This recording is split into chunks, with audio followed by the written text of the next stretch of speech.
Technology కృత్రిమ మీద దాన్ని కూడా మీరు వినియోగించుకొని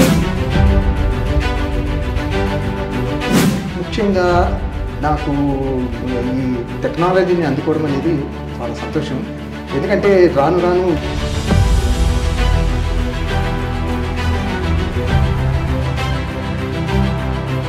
మీరు అనేక నవలలు చదివారు, సాహిత్యం చదివారు. వీటిలో మీకు అనుభూతి కలిగించింది, మీ హృదయానికి దగ్గరగా ఉన్నది ఏంటి? ఏ పుస్తకాలు మీకు స్పందన కలిగించాయి? వాసిరెడ్డి సీతాదేవి రచించినటువంటి మట్టి మనుషులు, తర్వాత మాలపల్లి నవల కూడా ఉన్న లక్షణాలైన రచించిన మాలపల్లి విన్నాను. తర్వాత ఇట్లాంటివి చాలా విన్నాను.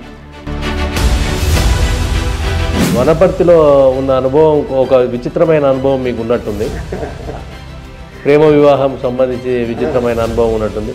దాన్ని ఎలా సాల్వ్ చేయగలిగారు? ఎవరో విద్యార్థుల మధ్య ఉండే ప్రేమ అది వద్దు అంటే వినరు, పెద్దలు చెప్తామంటే మేము విషయం తాగుతాం. బాగా ఈ సంకట పరిస్థితుల్లో ఏం చేయాలి? ఎవరికి చెప్పాలి? చెప్తే బాగుంటుంది కదా, నిజంగా చేస్తే విషయం తాగితే.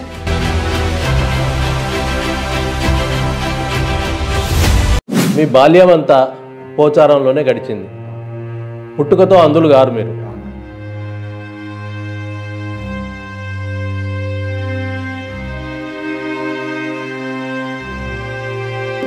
ఒక కన్ను మొత్తం పోయింది ఇక్కడ మెదక్లో ఆమె పౌడర్ వేయడం వల్ల.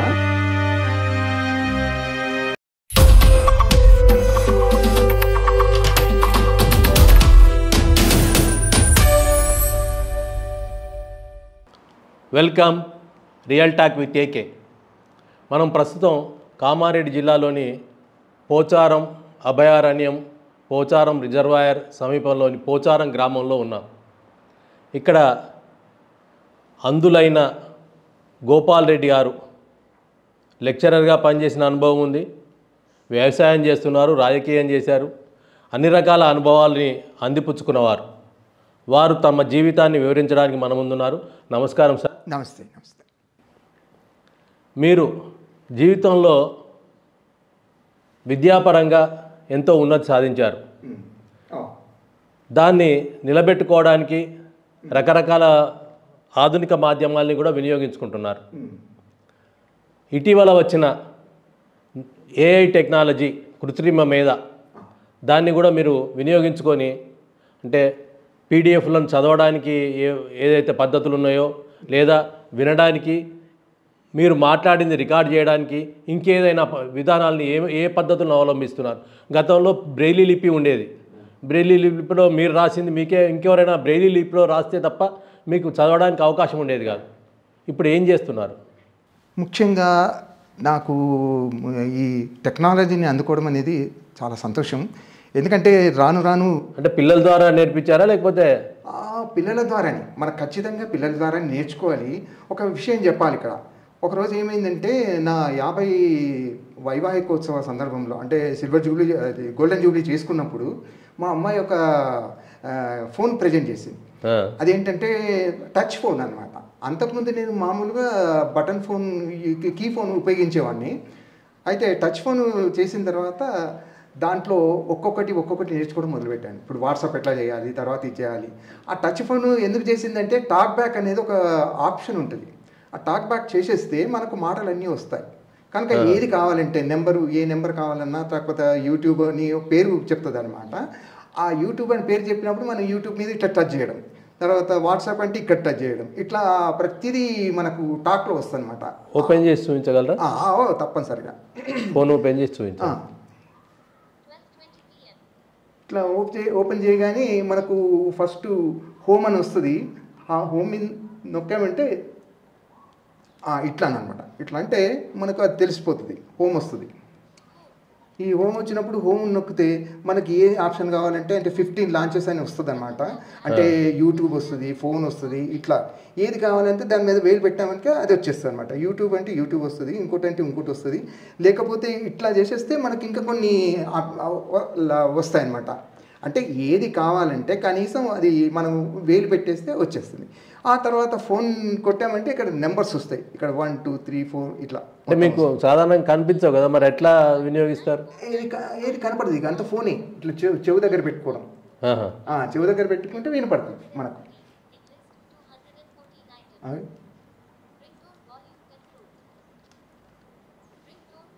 వాయిస్ పెంచగలరా? ఆ, సౌండ్ తక్కువ ఉన్నట్టు. సరే అని అట్లా అంటే దీంట్లో పీడిఎఫ్ పుస్తకాలని చదవడం కానీ, పీడిఎఫ్లో వచ్చిన కవిత్వాన్ని కానీ, పాటల్ని కానీ వినడానికి అవకాశం ఉంది.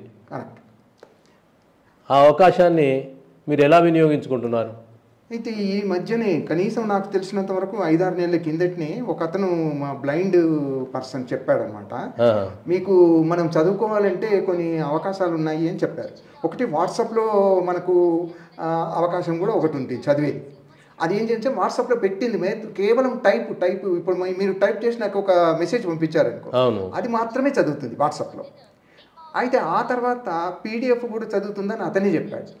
ఇంకేముంది, సాహిత్యం సముద్రం లాంటిది కాబట్టి ఈ సాహిత్యాన్ని ఎంత చదువుకున్నా తనివి తీరదు కాబట్టి వీటన్నిటిని చదవాలంటే ఎట్లా అంటే పీడిఎఫ్ చూపెట్టాడు అనమాట. ఈ పీడిఎఫ్ అనేది ఇన్స్టాగ్రామ్ అనేది ఒక ఆప్షన్ ఉంది. ఆ ఆప్షన్ మనము సెలెక్ట్ చేసుకున్నట్టయితే ఇప్పుడు ఇందులో ఉదాహరణకి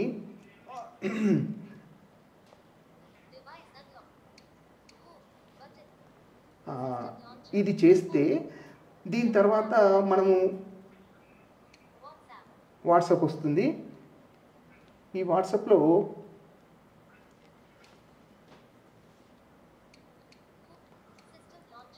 మొత్తానికి అయితే వాట్సాప్లో మనకు పీడిఎఫ్ అని వస్తుంది అనమాట. అంటే ఎవరి సహాయం లేకుండానే మీరు మీ అంతలో మీరు చేసుకోవచ్చు. ఎవరి సహాయం అవసరం లేదు. ఇప్పుడు ఈ వాట్సాప్ అని ఇప్పుడు అరుణ పంపించిన పీడిఎఫ్ ఉంటే అరుణ అనే పేరు మీద వాట్సాప్లో కనిపిస్తుంది. అంటే దాన్ని ఇప్పుడు నొక్కేస్తాం, నొక్కగానే ఇక్కడ అంటే మామూలుగా మేము అయితేనేమో అరుణాని వెతుక్కొని చూసుకోవడానికి అవకాశం ఉంటుంది, మీకు ఆ అవకాశం లేదు కదా, మరి ఎట్లా? ఇప్పుడు వాట్సాప్లో మీరు పంపిస్తారు. ఇప్పుడు అంజయ్ పంపించాడు అనుకో ఉదాహరణకి, ఏది పీడిఎఫ్ పంపిస్తే అంజయ్ వాట్సాప్లోకి వెళ్ళాలి. ఆ వాట్సాప్లోకి వెళ్ళిన తర్వాత అక్కడ మనకు పీడిఎఫ్ కనిపిస్తుంది. ఆ పీడిఎఫ్ మీద మనకు నొక్కాలి. నొక్కితే అప్పుడు అది ఇన్స్టెంట్ ఆప్షన్లోకి వెళ్ళిపోతుంది. వెళ్ళిపోయి అక్కడ మనకు మొదలవుతుంది అనమాట, చదవడం మొదలవుతుంది. అట్లా చదవడం మొదలైతే ఇక మనకు కంటిన్యూగా 1 పేజ్ 2 పేజ్ 3 పేజ్ 4 పేజ్ అని ఇవన్నీ ఆప్షన్స్ వస్తూనే ఉంటాయి. అంటే ఎన్ని సంవత్సరాల నుంచి వినియోగిస్తున్నారు దీన్ని? ఒక 6 నెలల నుండి మాత్రమే నాకు తెలుసు. అంతకుముందు చాలామంది బ్లైండ్ పీపుల్ ఉపయోగించారు. నాకు కొంచెం నేను వాళ్ళతో ఎక్కువ సంబంధాలు లేవు కాబట్టి కొంచెం లేట్గా నాకు అందింది ఈ టెక్నాలజీ. ఇప్పుడు మాత్రం చాలా ఉపయోగపడుతుంది. నాకు చాలా పుస్తకాలు పీడిఎఫ్లు పంపించిన వాళ్ళందరికీ కూడా నేను చదువుతున్నాను. చదవడం వల్ల సాహిత్యం కూడా బాగా ఇంప్రూవ్ అవుతుంది. ఇంకొకటి ఏమిటంటే నాకు దీనికంటే కూడా యూట్యూబ్లలో ఈ మనకు ఆడియో బుక్స్ చేసి చాలామంది చాలామంది చేస్తున్నారు, చాలామంది రకరకాలుగా పంపిస్తున్నారు. అయితే నాకు కోరిక ఏముందంటే శరత్ సాహిత్యాన్ని బాగా చదవాలనిపించింది. శరత్ చంద్ర చటోపాధ్యాయ రచించిన బెంగాలీ రైటర్స్కు సంబంధించిన సాహిత్యం అంతా కూడా మన ఆంధ్ర వాళ్ళు చాలా అనువాదం చేశారు, ఇక్కడ నవలాకారులు. అయితే వాటి చదవాలనే దాహం ఉండేది నాకు బాగా. దాన్ని ఏంటంటే గీతారెడ్డి అని గీతా ప్రపంచం అనే ఒక ఆడియో బుక్ ఆమె చేసింది, గీతా ప్రపంచం అని ఉంటుంది. దాంట్లో శరత్ సాహిత్యం అంతా నాకు దొరికింది. అట్లాగే మొన్న నాకు ఒక చివరకు మిగిలేదని చదవాలని ఉండేది నాకు. ఆ చివరికి మిగిలేది కూడా ఆమె చదివి పెట్టింది. అంటే ఈ విధంగా టెక్నాలజీని రకరకాలుగా సాహిత్యపరంగా ఉపయోగించుకునే అవకాశం ఉంటుందన్నమాట. ఒకటేమో ఇన్స్టెంట్ దాని ఆప్షన్ కింద పీడిఎఫ్లు చదువుకోవచ్చు. ఇంకోటి ఎవరైనా టైప్ చేసినట్టయితే మన కవితలు, నువ్వు ఒక కవిత రాసి నాకు టైప్ చేసావు అనుకో, అట్లాంటి కవితలన్నింటినీ కూడా వాట్సాప్ ద్వారా చదువుకోవచ్చు, లేదా ఆడియో బుక్ల ద్వారా చదువుకోవచ్చు. ఈ విధంగా నేను ఇప్పటికైతే అసమర్థుని జీవయాత్ర విన్నాను. ఆ తర్వాత ముఖ్యంగా నాకు లజ్జా అనే ఒక గొప్ప నవలాకారి ఉంది కదా, తస్లిమా నస్రీన్. ఆ తస్లిమా నస్రీన్ బంగ్లాదేశ్ నుండి రాసిన తర్వాత ఆ తర్వాత ఇండియాకి వచ్చింది. ఇండియాలో ఆశ్రమం తీసుకున్న తర్వాత ఇంగ్లాండ్కి వెళ్ళిపోయింది. ఆమె చంపేద్దామన్నారు. రకరకాల గొడవలు ఒక 10 సంవత్సరాల కింద నువ్వు కూడా వినుంటావు అనుకుంటాం బహుశా. మీరు అనేక నవలలు చదివారు, సాహిత్యం చదివారు. వీటిలో మీకు అనుభూతి కలిగించింది, మీ హృదయానికి దగ్గరగా ఉన్నది ఏంటి? ఏ పుస్తకాలు మీకు స్పందన కలిగించాయి? నాకు మొదటి నుండి కూడా నవలలు అంటే చాలా ఇష్టం. ఎందువల్లంటే మా మిస్సెస్ మేము హైదరాబాద్లో కాపురం ఉన్నప్పుడు బాగా పుస్తకాలు స్టేట్ లైబ్రరీ నుండి తెచ్చుకొని చదివేవాళ్ళం. ఆమె చదివి వినిపించేది బాగా చదువు, మంచి రీడర్. బాగా చదువుతూ ఉంటే అప్పుడు ముఖ్యంగా నాకు వాసిరెడ్డి సీతాదేవి రచించినటువంటి మట్టి మనుషులు, తర్వాత మాలపల్లి నవల కూడా ఉన్నవ లక్ష్మీనారాయణ రచించిన మాలపల్లి విన్నాను. తర్వాత ఇట్లాంటివి చాలా విన్నాను. అయితే నాకు బాగా నచ్చింది ఏంటంటే చివరకు మిగిలేది నవలలో ఒక కవితాత్మకంగా ఉండే భావన ఉంటుంది, పైగా మానసిక విశ్లేషణ, మానసిక సంఘర్షణ పూరితమైనటువంటి నవల అంటే నాకు చాలా ఇష్టం. ఎందుకంటే నా స్వభావం కూడా ఇంచుమించుగా అట్లాగే ఉంటుంది. ఒక మనిషి ఏం చేస్తాడంటే ఒక చుట్టూ మనకు పరిసరాలను అందుకోవడానికి ఏది మంచిది ఏది చెడు, ఇది చేయాలా ఇది చేయకూడదా, ఇది చేస్తే ఎటువంటి ప్రభావం ఉంటుంది, ఇది చేయకపోతే ఎటువంటి ప్రభావం ఉంటుంది అని ఆ దయానిధి పాత్రలో మనకు కనిపిస్తుంది. అందుకని అది నాకు హృదయానికి బాగా దగ్గరైనటువంటి నవల చివరకు మిగిలేది. నెక్స్ట్ అసమర్థుని జీవయాత్ర కూడా. సీతారామారావు ఉంటాడు అందులో నాయకుడు. సీతారామారావు మీద కూడా విపరీతమైనటువంటి ప్రభావాలు కనిపిస్తాయి. ఏ మనిషి అయినా ఒకే మార్గంలో నడిచినట్లయితే హాయిగా వెళ్తాడు. అతనికి ఒక చౌరస్తా వచ్చినప్పుడు ఇటు వెళ్ళాలా అటు వెళ్ళాలా ఇటు వెళ్ళాలా అటు వెళ్ళాలని ఆలోచించడంలో అయోమయ పరిస్థితికి వెళ్తాడు. అట్లాంటి పరిస్థితులు సీతారామారావు కానీ నా తత్వం ఇవన్నీ అది చదివి వినిపించేది. మిస్సెస్ పేరు చెప్పలే, భార్య పేరు జ్యోతి. జ్యోతి గారు వినిపించేవారు మీకు బాగా? తప్పనిసరిగా జ్యోతి. అయితే వినిపించినప్పుడు ఒక పుస్తకం చదవాలంటే ఒక రోజు సరిపోదు, ఓ వారం రోజులు పట్టచ్చు, 15 రోజులు పట్టచ్చు. ఖచ్చితంగా చదివి వినిపించడంలో ఆమె కొంచెం ఇబ్బంది పడ్డ సందర్భాలు కూడా ఉంటాయి కదా. మీకు వినాలనే కోరిక ఉంటుంది, ఆమెకు వినిపించాలనే కోరిక అప్పుడు ఉండకపోవచ్చు, చదివే తీరిక ఉండకపోవచ్చు. అట్లాంటివి ఏమన్నా ఇబ్బంది లేదు రేనయ్య? ఇబ్బందులు అంటే ఒక్కటే ఇబ్బంది ఉంటుంది, తమకు ఇష్టమైనటువంటి నవలలు చదవడానికి మాత్రమే ఆమె ఇష్టపడుతుంది అనేది ఖచ్చితంగా తెలుసు. ఇప్పుడు ఆమెకి ఇష్టమైనటువంటి నవలనే మనకిష్టమైన నవలు చదవమంటే కాకపోవచ్చు, అవును, వాళ్ళకి కూడా ఇంట్రెస్ట్. ఇప్పుడు రెండు ఒకే కోరిక మీద ఉన్నట్టయితేనే బాగా చదవగలుగుతారు. కనుక అట్లాంటి ఇబ్బంది తప్ప తక్కింది సరే, ఆమెకి ఇప్పుడు టైం లేదంటే ఇంకోసారి టైం, ఇప్పుడు నాకు కొంచెం వీలు లేదంటే ఇంకోసారి, అవి అడ్జస్ట్ చేసుకోవచ్చు. కానీ నాకు ఇష్టమైన నవలు చదవాలంటే మాత్రం కొంచెం ఇబ్బంది. ఎందుకంటే చదివే వాళ్ళకు నాకు తెలిసినంత వరకు చాలా కష్టమైన పని. ఎందుకంటే నోరు కంఠస్వరం ఎప్పుడైతే మనం చదవడం మొదలు పెడతామో అది ఒక్క గంటలో వచ్చేది కాదు కదా నవల. దాంట్లో కూడా స్పష్టత ఉండాలి, స్పష్టత లేకపోతే కష్టం, మళ్ళీ వినే వాళ్ళకు అంతే స్పష్టత ఉండదు. అందుకే నాకు నవలలంటే ఇబ్బంది లేదు. కానీ పీజీ చదివేటప్పుడు పద్య భాగాలు అంటే చాలా కష్టంగా ఉండేది. ఆమెనే చదివింది అప్పుడు కూడా, పీజీ తెలుగు తీసుకున్నాను కాబట్టి అవి మాత్రం చాలా ఇబ్బందికరంగా ఉండేది నాకు. కొన్ని నేను విడిచిపెట్టేవాడిని. సిద్ధారెడ్డి సార్ కొన్ని చదివేవాడు పద్యభాగం అంతా, అట్లా పీజీ చేశాను. ఇక తక్కిన సమయాలలో అయితే నాకు పెద్దగా ఎదురు కాలేదు. ఎప్పుడైనా సరే అడ్జస్ట్మెంట్ అనేది ముఖ్యం. తనకిష్టమైనవి కొన్ని ఉంటాయి, మనకిష్టమైనవి కొన్ని ఉంటాయి. ఈ రెండింటి మధ్యలో రాజీ పడ్డం అనేది జీవితం నా దృష్టిలో. కనుక అన్నీ మనం అనుకున్నట్టు జరగవు, అన్నీ వాళ్ళనుకున్నట్టు జరగవు. మీ బాల్యం అంతా పోచారంలోనే గడిచింది. పుట్టుకతో అందులు గారు మీరు. అంధత్వం ఎలా, ఏ పరిస్థితులు మిమ్మల్ని దారి తీశాయి? మీ ఆరోగ్యం ఎట్లా దెబ్బతిన్నది, కళ్ళు ఎట్లా దెబ్బతిన్నాయి, లేకపోతే ఏమైంది? అది ఈ సందర్భంలో మా నాన్న రామకృష్ణారెడ్డి, మా అమ్మ సత్యమ్మ. అయితే రామకృష్ణారెడ్డి ఇల్లరికంగా వచ్చాడు, పోచారంకి వచ్చాడు. పోచారం అంటే వాళ్ళ ప్రాపర్ ఎక్కడ? కొత్తపల్లి అని, ఇది రిజర్వ్ అవతలు ఉంటుంది, దగ్గరే, చాలా దగ్గరే. అట్లా వచ్చిన తర్వాత ఆయన కొంచెం పెద్ద కాపు కాబట్టి, భూములు ఉన్నాయి కాబట్టి, దాంతోపాటు మంచి హృదయం ఉన్నవాడు, కొంచెం చదువుకున్నవాడు, 3వ తరగతి 2వ, అది కూడా ఉర్దూలో చదివేవాడు. చదివిన తర్వాత అతనికి ఏంటంటే ఈ కాంగ్రెస్ జాతీయోద్యమం కూడా అదే సందర్భంలో వచ్చింది. ఆ సందర్భంలో ఆయన సత్యార్థ ప్రకాశం వంటి పుస్తకాలు, మంచి మంచి పుస్తకాలు చదివేవాడు. అది నా మీద ప్రభావం ఉంది. అయితే అంటే పైకే చదివేవాడా? లేదు, మీరు కూడా వాళ్ళు చదువుతుంటే తర్వాత మీరు చదివేవారు? నేను కూడా అసలు నాకు తెలియదు, చిన్నప్పటి సమస్య చెప్తున్నాను. మా నాన్నగారి తత్వం అటువంటిది, పుస్తకాలు చదివే తత్వము, జాతీయోద్యమ భావాలు కలిగిన వాడు. సర్పంచ్గా 10 సంవత్సరాలు చేశాడు. చాలా అద్భుతంగా 10 సంవత్సరాల్లో మంచి పేరు తెచ్చుకున్నాడు ఇక్కడ ఈ ఊళ్ళో. కనుక అట్లాంటి మా తండ్రికి నేను మొదటి కొడుకు. అయితే 2 అక్కయ్యలు. తర్వాత కొంచెం అసంతృప్తి ఉండే, ఎందుకంటే 2 ఆడపిల్లలు, మళ్ళీ ఆడపిల్ల అవుతుందేమో అన్న సందర్భంలో నేను పుట్టాను. చాలా సంతోషించాను. కానీ 4 సంవత్సరాల తర్వాత ఈ కళ్ళ రావడం, అంటే మనకు నొప్పులు వస్తాయి కదా కళ్ళకి, ఇప్పుడు చాలా తగ్గిపోయినాయి కానీ ఆ రోజులు బాగుండేవి. దాంతోపాటు జ్వరము, ఇవన్నీ ఎఫెక్ట్ అయ్యి కళ్ళ మీద పొరలు వచ్చాయి చిన్నప్పుడు, 4 సంవత్సరాలు ఉన్నప్పుడు. ఆ పొరలను మరి తీయించడానికి ఇప్పట్లాగా వైద్యశాలలు లేవు, హై స్పెషలిస్టులు కూడా ఎవరు లేరు. కనుక అప్పటి నాటు వైద్యం ఏంటంటే కళ్ళల్లో కొంచెం పసరు మందు పోసి అంటారు, అట్లా బీర పసరు పోసారు. రియాక్షన్ అయిపోయింది. రియాక్షన్ కాగానే వెంటనే భయపడి మా నాన్న మెదక్ తీసుకెళ్ళాడు. Medak church hospital, church of south India ఉంది కదా, హాస్పిటల్ చాలా ఫేమస్ అప్పట్లో, మంచి ఇంగ్లాండ్ డాక్టర్స్ ఉండేవాళ్ళు ఇక్కడ. అక్కడికి తీసుకుపోతే మా సమయానికి డాక్టర్ లేకపోవడం వల్ల నర్సు ప్రాథమిక చికిత్స చేస్తానికి ఏదో పౌడర్ వేసింది. ఆ పౌడర్ వేయడం వల్ల మరీ రియాక్షన్ అయింది, అది ఇంకా బెడిసి కొట్టింది. ఆ తర్వాత ఇమీడియట్గా హైదరాబాద్ తీసుకెళ్లారు. డాక్టర్ రామచంద్రరావు అని అప్పట్లో సరోజినీదేవి కంటి ఆసుపత్రిలో పనిచేస్తున్నా, అతని దగ్గరికి తీసుకెళ్ళిన తర్వాత కొంచెం నయమైంది. ఆపరేషన్ కూడా చేశాడు. కొద్ది చూపు వచ్చింది, అంటే దగ్గర కలర్స్ కనిపించడం. చివరికి నేను అక్షరాలు కూడా రాశాను, అంటే చాక్ పీస్తో రాస్తే. 2 కళ్ళకి ఎఫెక్ట్ అయిందా, ఒక కన్నుకి ఎఫెక్ట్ అయిందా? 2 కళ్ళకి ఎఫెక్ట్ అయిందా? 2 కళ్ళకి కాదు, ఒక కన్ను మొత్తం పోయింది ఇక్కడ మెదక్లో. ఆమె ఆ పౌడర్ వేయడం వల్ల ఎడమ కన్నుని ఇక వేయలేదు ఆమె, అట్లాగే ఉండిపోయింది.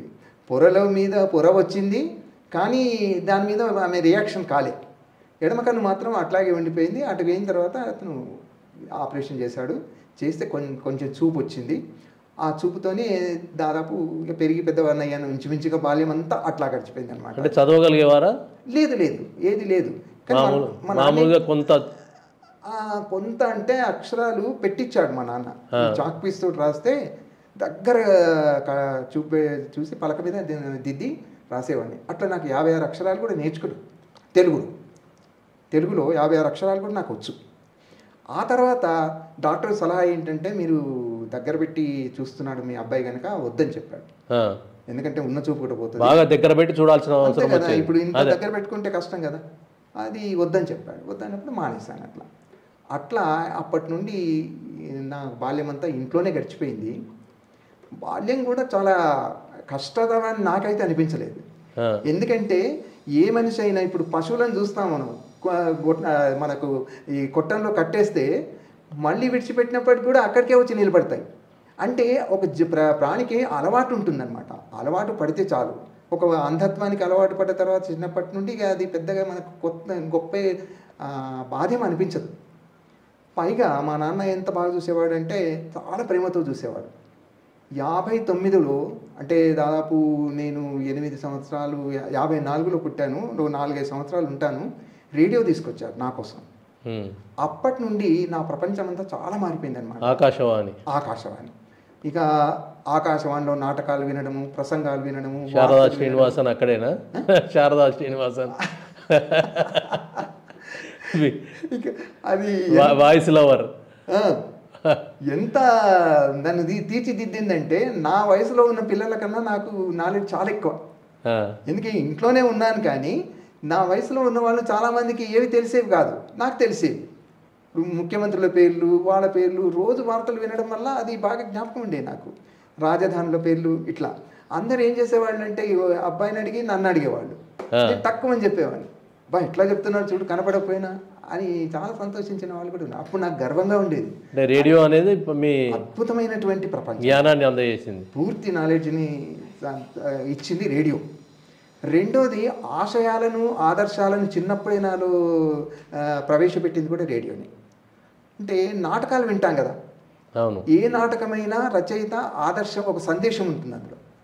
ఆ సందేశంలో పాత్రలు వచ్చినప్పుడల్లా ఆ పాత్ర విని నేనేం చేసేవాడిని అంటే బంగ్లా మీదకి వెళ్ళి ప్రచారం చేస్తూ, ఈ పాత్రలా నేనైతే బాగుండు కదా, ఇట్లయితే బాగుండు కదా. ఒక డాక్టర్ పాత్ర ఉంది, ఒక సంఘ సంస్కర్త పాత్ర ఉంది. ఆ పాత్రలాగా నేను కూడా అయితే మోనోయాక్షన్ చేసేవారా? మనస్సులో చర్చించుకునేవాడిని. యాక్షన్ కాదు కానీ చర్చ, ఇట్లయితే బాగుండు అని కళలు కానివ్వండి, పగటి కళలు చాలా చాలా కన్నాను. దానివల్ల నాకు జీవితం పెద్దగా బాధాకరంగా లేదు. ఇక నాకేంటంటే రేడియో వినడం, ప్రచారాలు చేయడం, పైన బంగాళ పైన కళలు కనడం, తర్వాత ఇది ఇంతే. అట్లా బాల్యం సుఖంగానే గడిచిపోయింది. నాకు పెద్దగా కష్టం అనిపించలేదు. నాకు ఆ ఇల్లు ఎప్పటి దాకా ఉంది? ఆ భవనం, ఆ భవంతి అనేది నాకు తెలిసినంత వరకు ఇప్పుడు మేమున్న ఇల్లు దాదాపు 94లో మా అన్నదమ్ములు ఏం చేశారంటే, పెంకుటిల్లు అయిపోయింది, అది కూలగొట్టుకుందామని మొత్తం కూలగొట్టేసి వాళ్ళంతా ఇప్పుడు ఈ ఇల్లు కట్టారు కదా, ఈ 3 ఇళ్ళు ఉంటాయి. మా పక్కకు ఇంకో తమ్ముని ఇల్లు ఉంటుంది వరుసగా. అది ఎంత పెంకుటిల్లు ఇప్పుడు అంత పాడుపడేది. అట్లా 3 ఇండ్లు ఇక్కడ కట్టుకున్నాం అనమాట. ఇక అక్కడ ఊరంతా ఏం చేసిందంటే వెనక నుండి ముందుకు వచ్చింది, ఊరు మధ్యలోకి వచ్చేసింది. మేము చివరిగా మిగిలిపోయినాం. ఇక మనం కూడా మధ్యలోకి వెళ్ళిపోదామని మధ్యలోకి వచ్చేసాం ఇక్కడ. కాబట్టి అది మొన్నటి వరకు ఉంది, అంటే 95 వరకు ఉంది. సరే, ఆ అనుభవాలు కొన్ని పంచుకుందాం. యా, ఎప్పటిదాకా మీరు పోచారంలో చదివారు విద్యాభ్యాసం? నాకు విద్యాభ్యాసం అంటూ పోచారంలో ఏది లేదు. నేను 12 సంవత్సరాల వరకు ఇంట్లోనే ఉన్నాను. మా నాన్నకు ఒకసారి రాయవెల్లూరు డాక్టర్, అంటే అక్కడికి తీసుకెళ్ళిన ట్రీట్మెంట్ కొరకు, ఈ అబ్బాయిని కేవలం కంటి చూపు కోసం ప్రయత్నం చేస్తున్నావు కానీ వీళ్ళకు చదువు ఉంటుంది కనుక స్కూల్లో పెట్టాలి అని మొదటిసారి చెప్పాడు. అంటే 6 సంవత్సరాల ప్రాయంలో నన్ను తీసుకెళ్ళినప్పుడు అప్పుడు చెప్పాడు. మా నాన్న ఏంటంటే ఇంత చిన్న పిల్లాన్ని తీసుకెళ్తే ఎట్లుంటాడు పాపం అని చాలా ప్రేమతోటి ఇంట్లోనే ఉంచాడు. 12 సంవత్సరాల తర్వాత మళ్ళీ ఒకసారి డాక్టర్ ట్రీట్మెంట్ చేసి అదే సలహా ఇచ్చాడు. అరే అంటే మళ్ళీ రాయవెల్లూరు తీసుకెళ్లారా? మళ్ళీ రాయవెల్లూరు కొంచెం అమెరికన్ డాక్టర్స్ ఉండేవాళ్ళు అక్కడ, ఏది కర్ణాటక రాష్ట్రంలో. తర్వాత అపోలో హాస్పిటల్ చెన్నై, అక్కడ కూడా తీసుకెళ్లారు. ఎక్కడికి తీసుకెళ్ళినా ఆ సలహా మాత్రం ట్రీట్మెంట్ చేద్దాం, ట్రీట్మెంట్తో పాటు మీ అబ్బాయికి చదువు ఉండాలి. ఒకవేళ ట్రీట్మెంట్ బాగా ఫలించకపోయినా చదువుకుంటే ఉద్యోగం వస్తుంది కదా, సలహా ఇచ్చేవాళ్ళు. రెండో సలహా మాత్రం ఖచ్చితంగా పాటించారు. తీసుకువెళ్ళి బ్లైండ్ స్కూల్ మలక్పేటలో చేర్చారు 65లో. అంటే 12వ సంవత్సరం ఉన్నాడు, దాదాపు 13 ఉంటా నేను. 54 అంటే ఇంచుమించుగా 65 అంటే 11-12 సంవత్సరాలు. అక్కడికి వెళ్తే ఒక ప్రమాదం ఏమైందంటే ప్రిన్సిపాల్ ఏమంటాడు, హెడ్ మాస్టర్ ఏమంటాడు, నేను చేర్చుకోని అంటాడు. ఎందుకంటే ఇంత వయసు అయింది, ఇంత వయసులో 1వ తరగతి నుండి మరి మీ 10th చదివేయడానికి ఎన్ని సంవత్సరాలు అవుతుంది? 21 సంవత్సరాలు అవుతుంది. అందులో నేను మంచిగా ఇంట్లో ఉన్నాను కదా, పుష్టిగా ఉన్నాను, ఇంకా కొంచెం వయసు ఎక్కువ కనిపించింది కానీ తక్కువ కనిపించలేదు, చేర్చుకోండి అంటాడు. మా నాన్న అప్పుడు అనుభవించినటువంటి బాధ నాకు చాలా ఇప్పటికీ గుర్తుకొస్తుంది. అంటే ఒక అబ్బాయి జీవితాన్ని నాశనం చేసుకోవడం ఎట్లా ఉంటుంది, తెలిసి కూడా తెలియనట్లు నటించడం, తానే నాశనం చేశారనే బాధ కూడా ఖచ్చితంగా కదా. నాశనం ఇప్పుడు చేర్చుకోకపోతే ఎట్లా జీవితం? కనుక వెంటనే రికమెండేషన్ ఒకటి దొరికింది. ఆ రికమెండేషన్ పెట్టి మళ్ళీ స్కూల్లో జాయిన్ చేసేసారు. చేసి 65లో 1వ తరగతిలో ఉన్నాను. 66లో 2వ తరగతికి వెళ్ళాను. ఆ 2వ తరగతిలో చదువుతున్నప్పుడే మా నాన్న క్యాన్సర్ వచ్చింది. 66లో చనిపోయాడు. ఇప్పుడు చనిపోయిన తర్వాత 2 సమస్యలు ఉన్నాయి. అయితే స్కూల్లో ఉండాలా లేకపోతే ఇంటికి వెళ్ళాలా? ఇంట్లో నేనే పెద్దవాడిని, అందరు చిన్నపిల్లలు, ఎవ్వరు లేరు మా అమ్మ తప్ప. కాబట్టి ఏం చేస్తే బాగుంటుంది, పెద్ద ఇల్లు, 2 భవంతుల ఇల్లు ఉంటుంది, పెద్ద ఇల్లు కనుక ఏం చేస్తే బాగుంటుంది అనేది ఒకటి. రెండోది ఏంటంటే నేను 1వ తరగతి నుండి 10వ తరగతి చదివేసరికి ఎన్ని సంవత్సరాలు కావాలి? కనుక ఇంటికి వెళ్ళి ప్రైవేటు పరీక్షలు రాద్దాము అనేది నా ఫ్రెండ్స్ని అడిగాను. వాళ్ళు కూడా సలహా ఇచ్చారు, మీకు పుస్తకాల సహాయం చేస్తాను అని చెప్పి. వాళ్ళ సలహా ప్రకారం ఏంటంటే 8th స్టాండర్డ్ అని ఉంటుంది, 8వ తరగతి. ఇప్పుడు 7th అనేది బోర్డ్ ఎగ్జామ్ ఉండే కదా, అట్లాగే ఇప్పుడు 8th ఉండే బోర్డ్ ఎగ్జామ్. అది ప్రైవేట్గా రాయమని వాళ్ళ సలహా ఇచ్చారు. ఇంటికి వెళ్ళాను, ఇక స్కూల్ వదిలిపెట్టాను నేను. ఇంటికి వెళ్ళి, అంటే నాకు అప్పటికి బ్రెయిల్ స్క్రిప్ట్ రాయడము చదవడం అవన్నీ వచ్చు కాబట్టి ఇంటికి వెళ్ళిన తర్వాత ప్రైవేట్గా అక్కడ ఎంత సమస్యలు అంటే పల్లెటూర్లలో చదివే వాళ్ళే దొరకరు. కనుక వాళ్ళకే రాదు కదా, రాదు కదా. అసలే 8వ తరగతి ప్రైవేట్గా రాయాలి, చదివే వాళ్ళు లేరు. అంటే ఆ స్థితిలో కూడా ఒక కాన్ఫిడెన్స్, ఆత్మవిశ్వాసం, ఏదైనా సరే ఏమైనా సరే మనం చెయ్యాలి అనే పద్ధతి ఒకటి ఉంది కాబట్టి ఆ పద్ధతి ప్రకారము మా చెల్లి అప్పుడు 5వ తరగతి చదువుతుంది. తెలుగు, సైన్సు, సామాన్య శాస్త్రాలు ఇవన్నీ మెల్లగా చదివించి నేను నోట్స్ తయారు చేసుకున్నాను. ఏం పేరు అమ్మాయి? చెల్లి పేరేంటి? మా చెల్లి పేరు పద్మ. ఆమె చదివి వినిపించేది. అప్పట్లో క్యాన్సర్తో చనిపోయింది. ఆ పాప, మా చెల్లి ఏంటంటే చదివేది. అట్లాగే ఇంకొక మా తమ్ముడు పిన్ని కొడుకు ఉండేవాడు, 8వ తరగతి చదువుతుండే. అంటే అక్కడ స్కూల్ లేకపోవడం వల్ల మా ఇంట్లోనే ఉండి మా ఊళ్ళో ఉండి చదువుకునేవాడు. ఆ అబ్బాయి ఏం చేశాడంటే మ్యాథ్స్ అటువంటి చిన్నవి చెప్పాడు. వీళ్ళిద్దరు చదివారు. ఆయన పేరేంటి? ఆయన పేరు పెంటారెడ్డి అని ఉండి. ఇక తక్కిన వాళ్ళంతా చిన్నపిల్లలు. అయితే ఈ టైంలో నేనేం చేశానంటే ఇంకొక మంచి పని, ప్రైమరీ స్కూల్కు వెళ్ళి టీచర్స్ తోటి లెక్కలు చెప్పించుకుంటే ఎట్లా ఉంటుంది అని ఆలోచించాను. కనుక మా చెల్లి వెళ్తుంది కదా, చెల్లితో పాటు నేను ప్రైమరీ స్కూల్కి వెళ్తే పాపం టీచర్స్ చాలా మంచివాళ్ళు. టైం ఉన్నప్పుడల్లా నాకు ఇంగ్లీష్ చెప్పేవాడు. రామచంద్ర గౌడ్ అని ఒక సారు ఇంగ్లీష్ చెప్పేవాడు. ఇంకా వెంకటనారాయణ అని ఒక ఆయన మ్యాథ్స్ చెప్పేవాడు. ఇట్లా ఆ స్కూల్లో నేర్చుకున్నటువంటి ఒక నెల రోజులు అట్లా వెళ్ళి స్కూల్కి వెళ్ళి నేర్చుకున్నాను.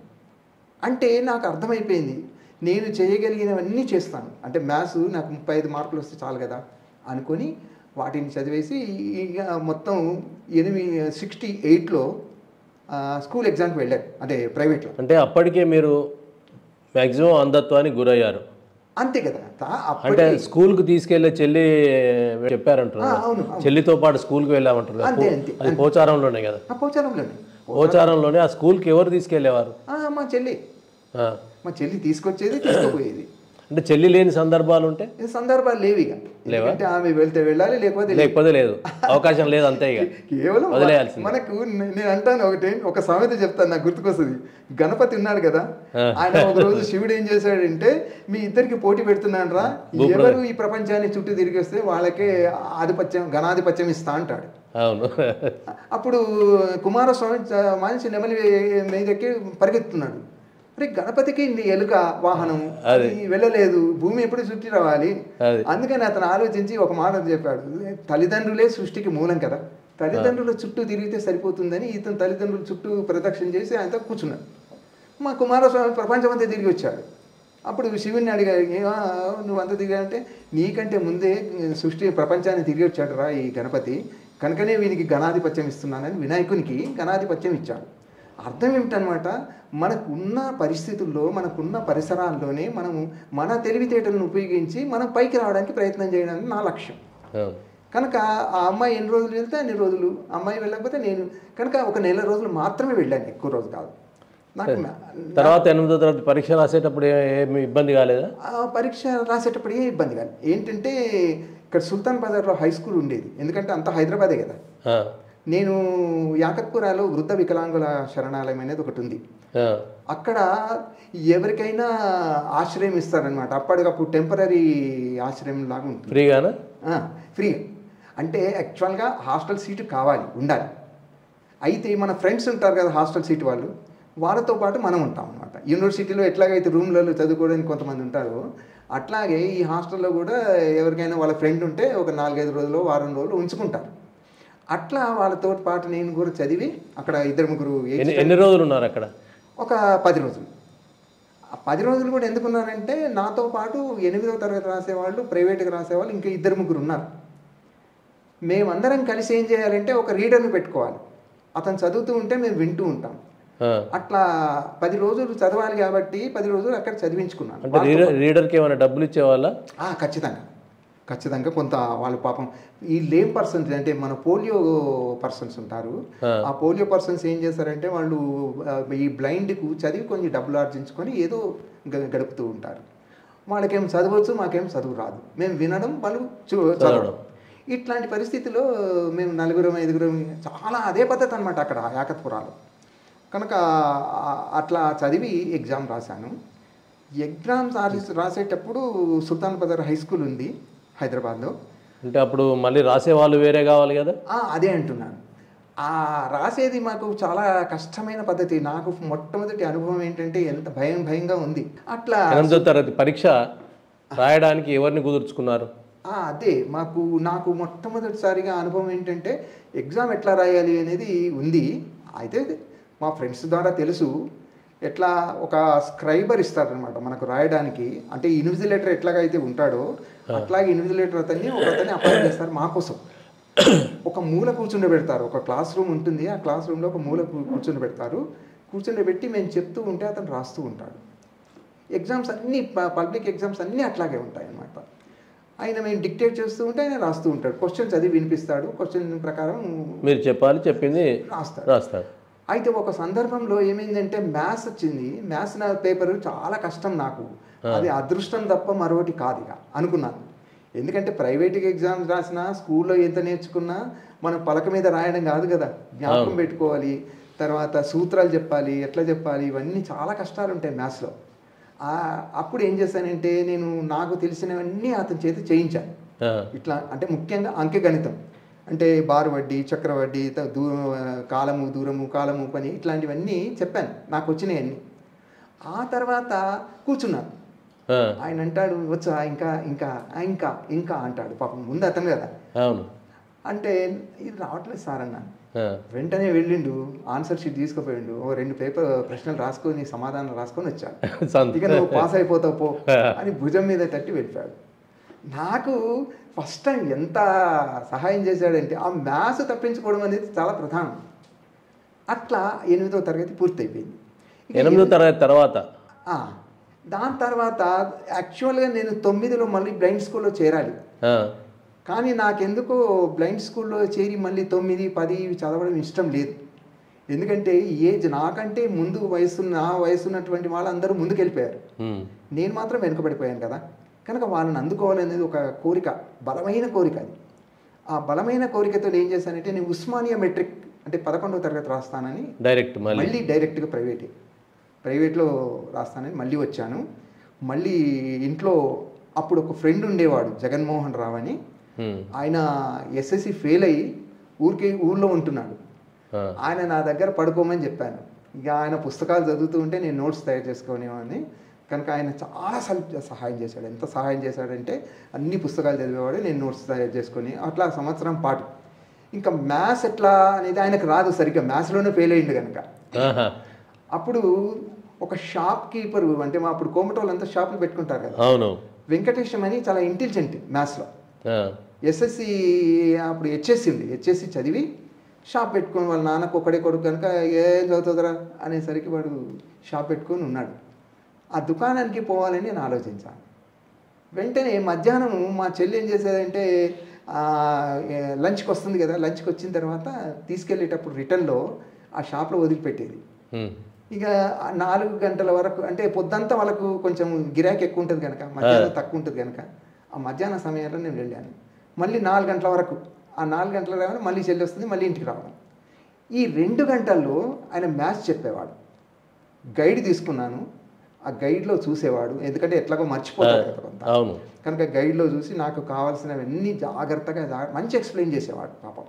అట్లా ఎక్స్ప్లెయిన్ చేసి మ్యాథ్స్ను మొత్తానికి పాస్ మార్కులు తెచ్చే విధంగా, లేకపోతే అదృష్టం అప్పట్లాగా ఏదైనా చేస్తుందేమో అని అనిపించింది కూడా మనసులో.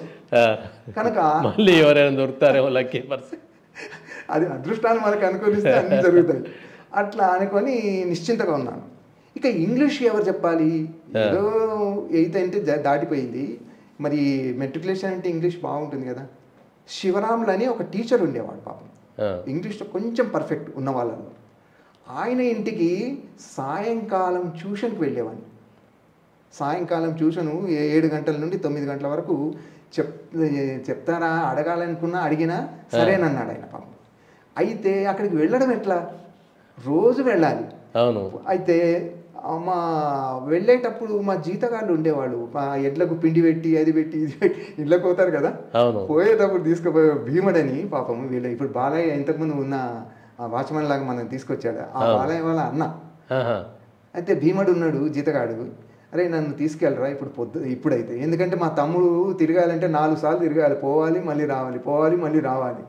ఇక ఇవన్నీ ఎందుకు బాధలు, నువ్వు పోయేటప్పుడు నన్ను అక్కడ విడిచిపెట్టు శివరాముల సార్ దగ్గర, వచ్చేటప్పుడు మళ్ళీ మా తమ్ముడు వస్తాడంటే రోజు పాపం తీసుకెళ్ళేవాడు. అక్కడికి తీసుకువెళ్ళిన తర్వాత అయిపోగానే మళ్ళీ మా తమ్ముడు వచ్చేవాడు. ఇట్లా ఒక 15-20 రోజులు చెప్పేవాడు. ఆ టైంలో కూడా ఆటంకాలు ఏమిటంటే చుట్టాలు వచ్చేవాడు మధ్య మధ్య. చుట్టాలు వచ్చినప్పుడు ఆయనకు సంకటంలో పడిపోయాడు. ట్యూషన్ చెప్పాలా, చుట్టాలతో మాట్లాడాలా. అది 7 గంటల నుంచి 9 గంటలకి ఎంత ముఖ్యమైన సమయం అని అందరికీ తెలుసు. అది అందరూ ఎంజాయ్ చేసే సమయము, హ్యాపీగా ఉండే సమయము ఇది. ఆ సమయంలో నేను వెళ్ళాను కనుక 2-3 సార్లు చూశాను. చుట్టాలు వచ్చారు పాపం, అతను సతమతం అయిపోతున్నాడు, చెప్పాలా వద్దా చెప్పాలా. నేనే గమనించి సార్ ఇవాళ వద్దు సార్ అన్నాను. అట్లా 2-3 సార్లు జరిగిన తర్వాత నేనే మానేసి ఇక ఎట్లా సమ్మరీస్ అయితే చెప్పాడు, ఉచ్చారణ విధానం చెప్పాడు, ఎట్లా వాక్యాలు చేయాలో చెప్పాడు, గ్రామర్ కొంతవరకు వచ్చింది, పర్వాలేదు అనుకున్నాను. ఇంతలోకి ఇంకొక స్వామీజీ అని ఇక్కడ ఉండేవాడు మన ఇంటి వెనక. వాళ్ళ చరిత్ర కొంచెం చెప్తాను, ఎక్కువ చెప్పను. నరసింహాచార్యులు అని, మీకు ఇప్పుడు డ్యామ్ కట్టాడు కదా, ఆ డ్యామ్ కట్టేటప్పుడు తమిళ్ బ్రాహ్మణ్ అకౌంటెంట్గా వచ్చాడు పోచారం. ఎప్పుడు 1919 ప్రాంతంలో, నిజాం కాలంలో ఈ ప్రాజెక్టు 1919లో కట్టారు మన పోచారం ప్రాజెక్టు. ఆ టైంలో అకౌంటెంట్గా వచ్చాడు తమిళ్ బ్రాహ్మణ్ నరసింహాచార్యులు. చెప్పాలి ఖచ్చితంగా. అట్లా వచ్చిన అతను ఏం చేశాడంటే ఈ ఊరు వాతావరణం ఇదంతా చూసి ఇక్కడే భూమి కొనుక్కున్నాడు, ఇక్కడే ఇల్లు కట్టుకున్నాడు, మా ఇంటి వెనక అక్కడే స్థిరపడ్డాడు. స్థిరపడ్డాడు. ఆయన స్థిరపడ్డ తర్వాత ఆయన మామూలు వ్యక్తి అయితే పర్వాలేదు, ఇక్కడ మనకు ఇప్పుడు తెలంగాణ ఏర్పడ్డ తర్వాత బూర్గుల రామకృష్ణారావు మొదటి ముఖ్యమంత్రి విద్యాభివృద్ధికి బాగా పాటుపడ్డాడు. ఆయన ఏం చేశాడంటే నేను టీచర్స్ని ఇస్తా కానీ మీరు స్కూల్ నడిపే శక్తి మీకు ఉండాలి అని, ప్రైమరీ స్కూల్ నేను టీచర్స్ని ఇస్తా అని బూర్గుల రామకృష్ణారావు చెప్తే ఈ నరసింహాచార్యులు మంచి ఆదర్శవాది, చదువుకున్నవాడు, కాంగ్రెస్ పార్టీలో చేరినవాడు కనుక ఏం చేశాడంటే నా ఇల్లు ఇస్తాను ఇక్కడ స్కూల్ పెట్టండి అని. అంటే 1952లోనే ఇక్కడ స్కూల్ వచ్చింది. ఈ చుట్టుపక్కల ఎక్కడ స్కూల్ లేదు. ఆ టైంలో మా అక్కయ్యలు వీళ్ళంతా ఇక్కడనే చదివారు. వాళ్ళ కొడుకు ఇంకో అతను ఉంటాడు సుదర్శనాచారి, నీకు తెలుసు, ఏపీపీఎస్సి మెంబర్గా ఉండేవాడు. ఆ సుదర్శనాచారి అతని కొడుకు. ఆయన ఏం చేశాడంటే మన సిద్దిపేట డిగ్రీ కాలేజీ, తర్వాత కరీంనగర్ డిగ్రీ కాలేజీ, తర్వాత కామారెడ్డి అండ్ నిజామాబాద్ గిరిరాజ్ కాలేజ్, ఈ 4 కాలేజీలను కూడా ప్రారంభించింది ఆయనే, సుదర్శనాచారి.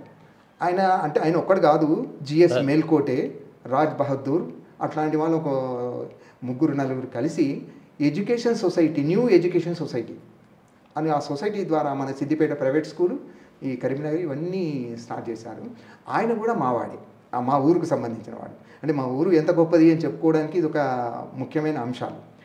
అట్లా సందర్భంలో మనకి ఏ సందర్భంలో ఉన్నాం, ఆయన స్వామీజీ, ఆయన ఈ నరసింహాచార్య ఇంకో కొడుకు. ఆయన ఏం చేశాడంటే వందే మాతర ఉద్యమం, నీకు వందే మాతర రామచంద్రరావు తెలుసు కదా, ఆ వందే మాతర ఉద్యమం నడిపించేటప్పుడు మా నరసింహాచార్యుల అబ్బాయి చంద్రశేఖరాచార్యులని అతను కూడా దాంట్లో పాల్గొన్నాడు. ఆయనే చెప్పాడా మీకు అంత చదువు అంతా?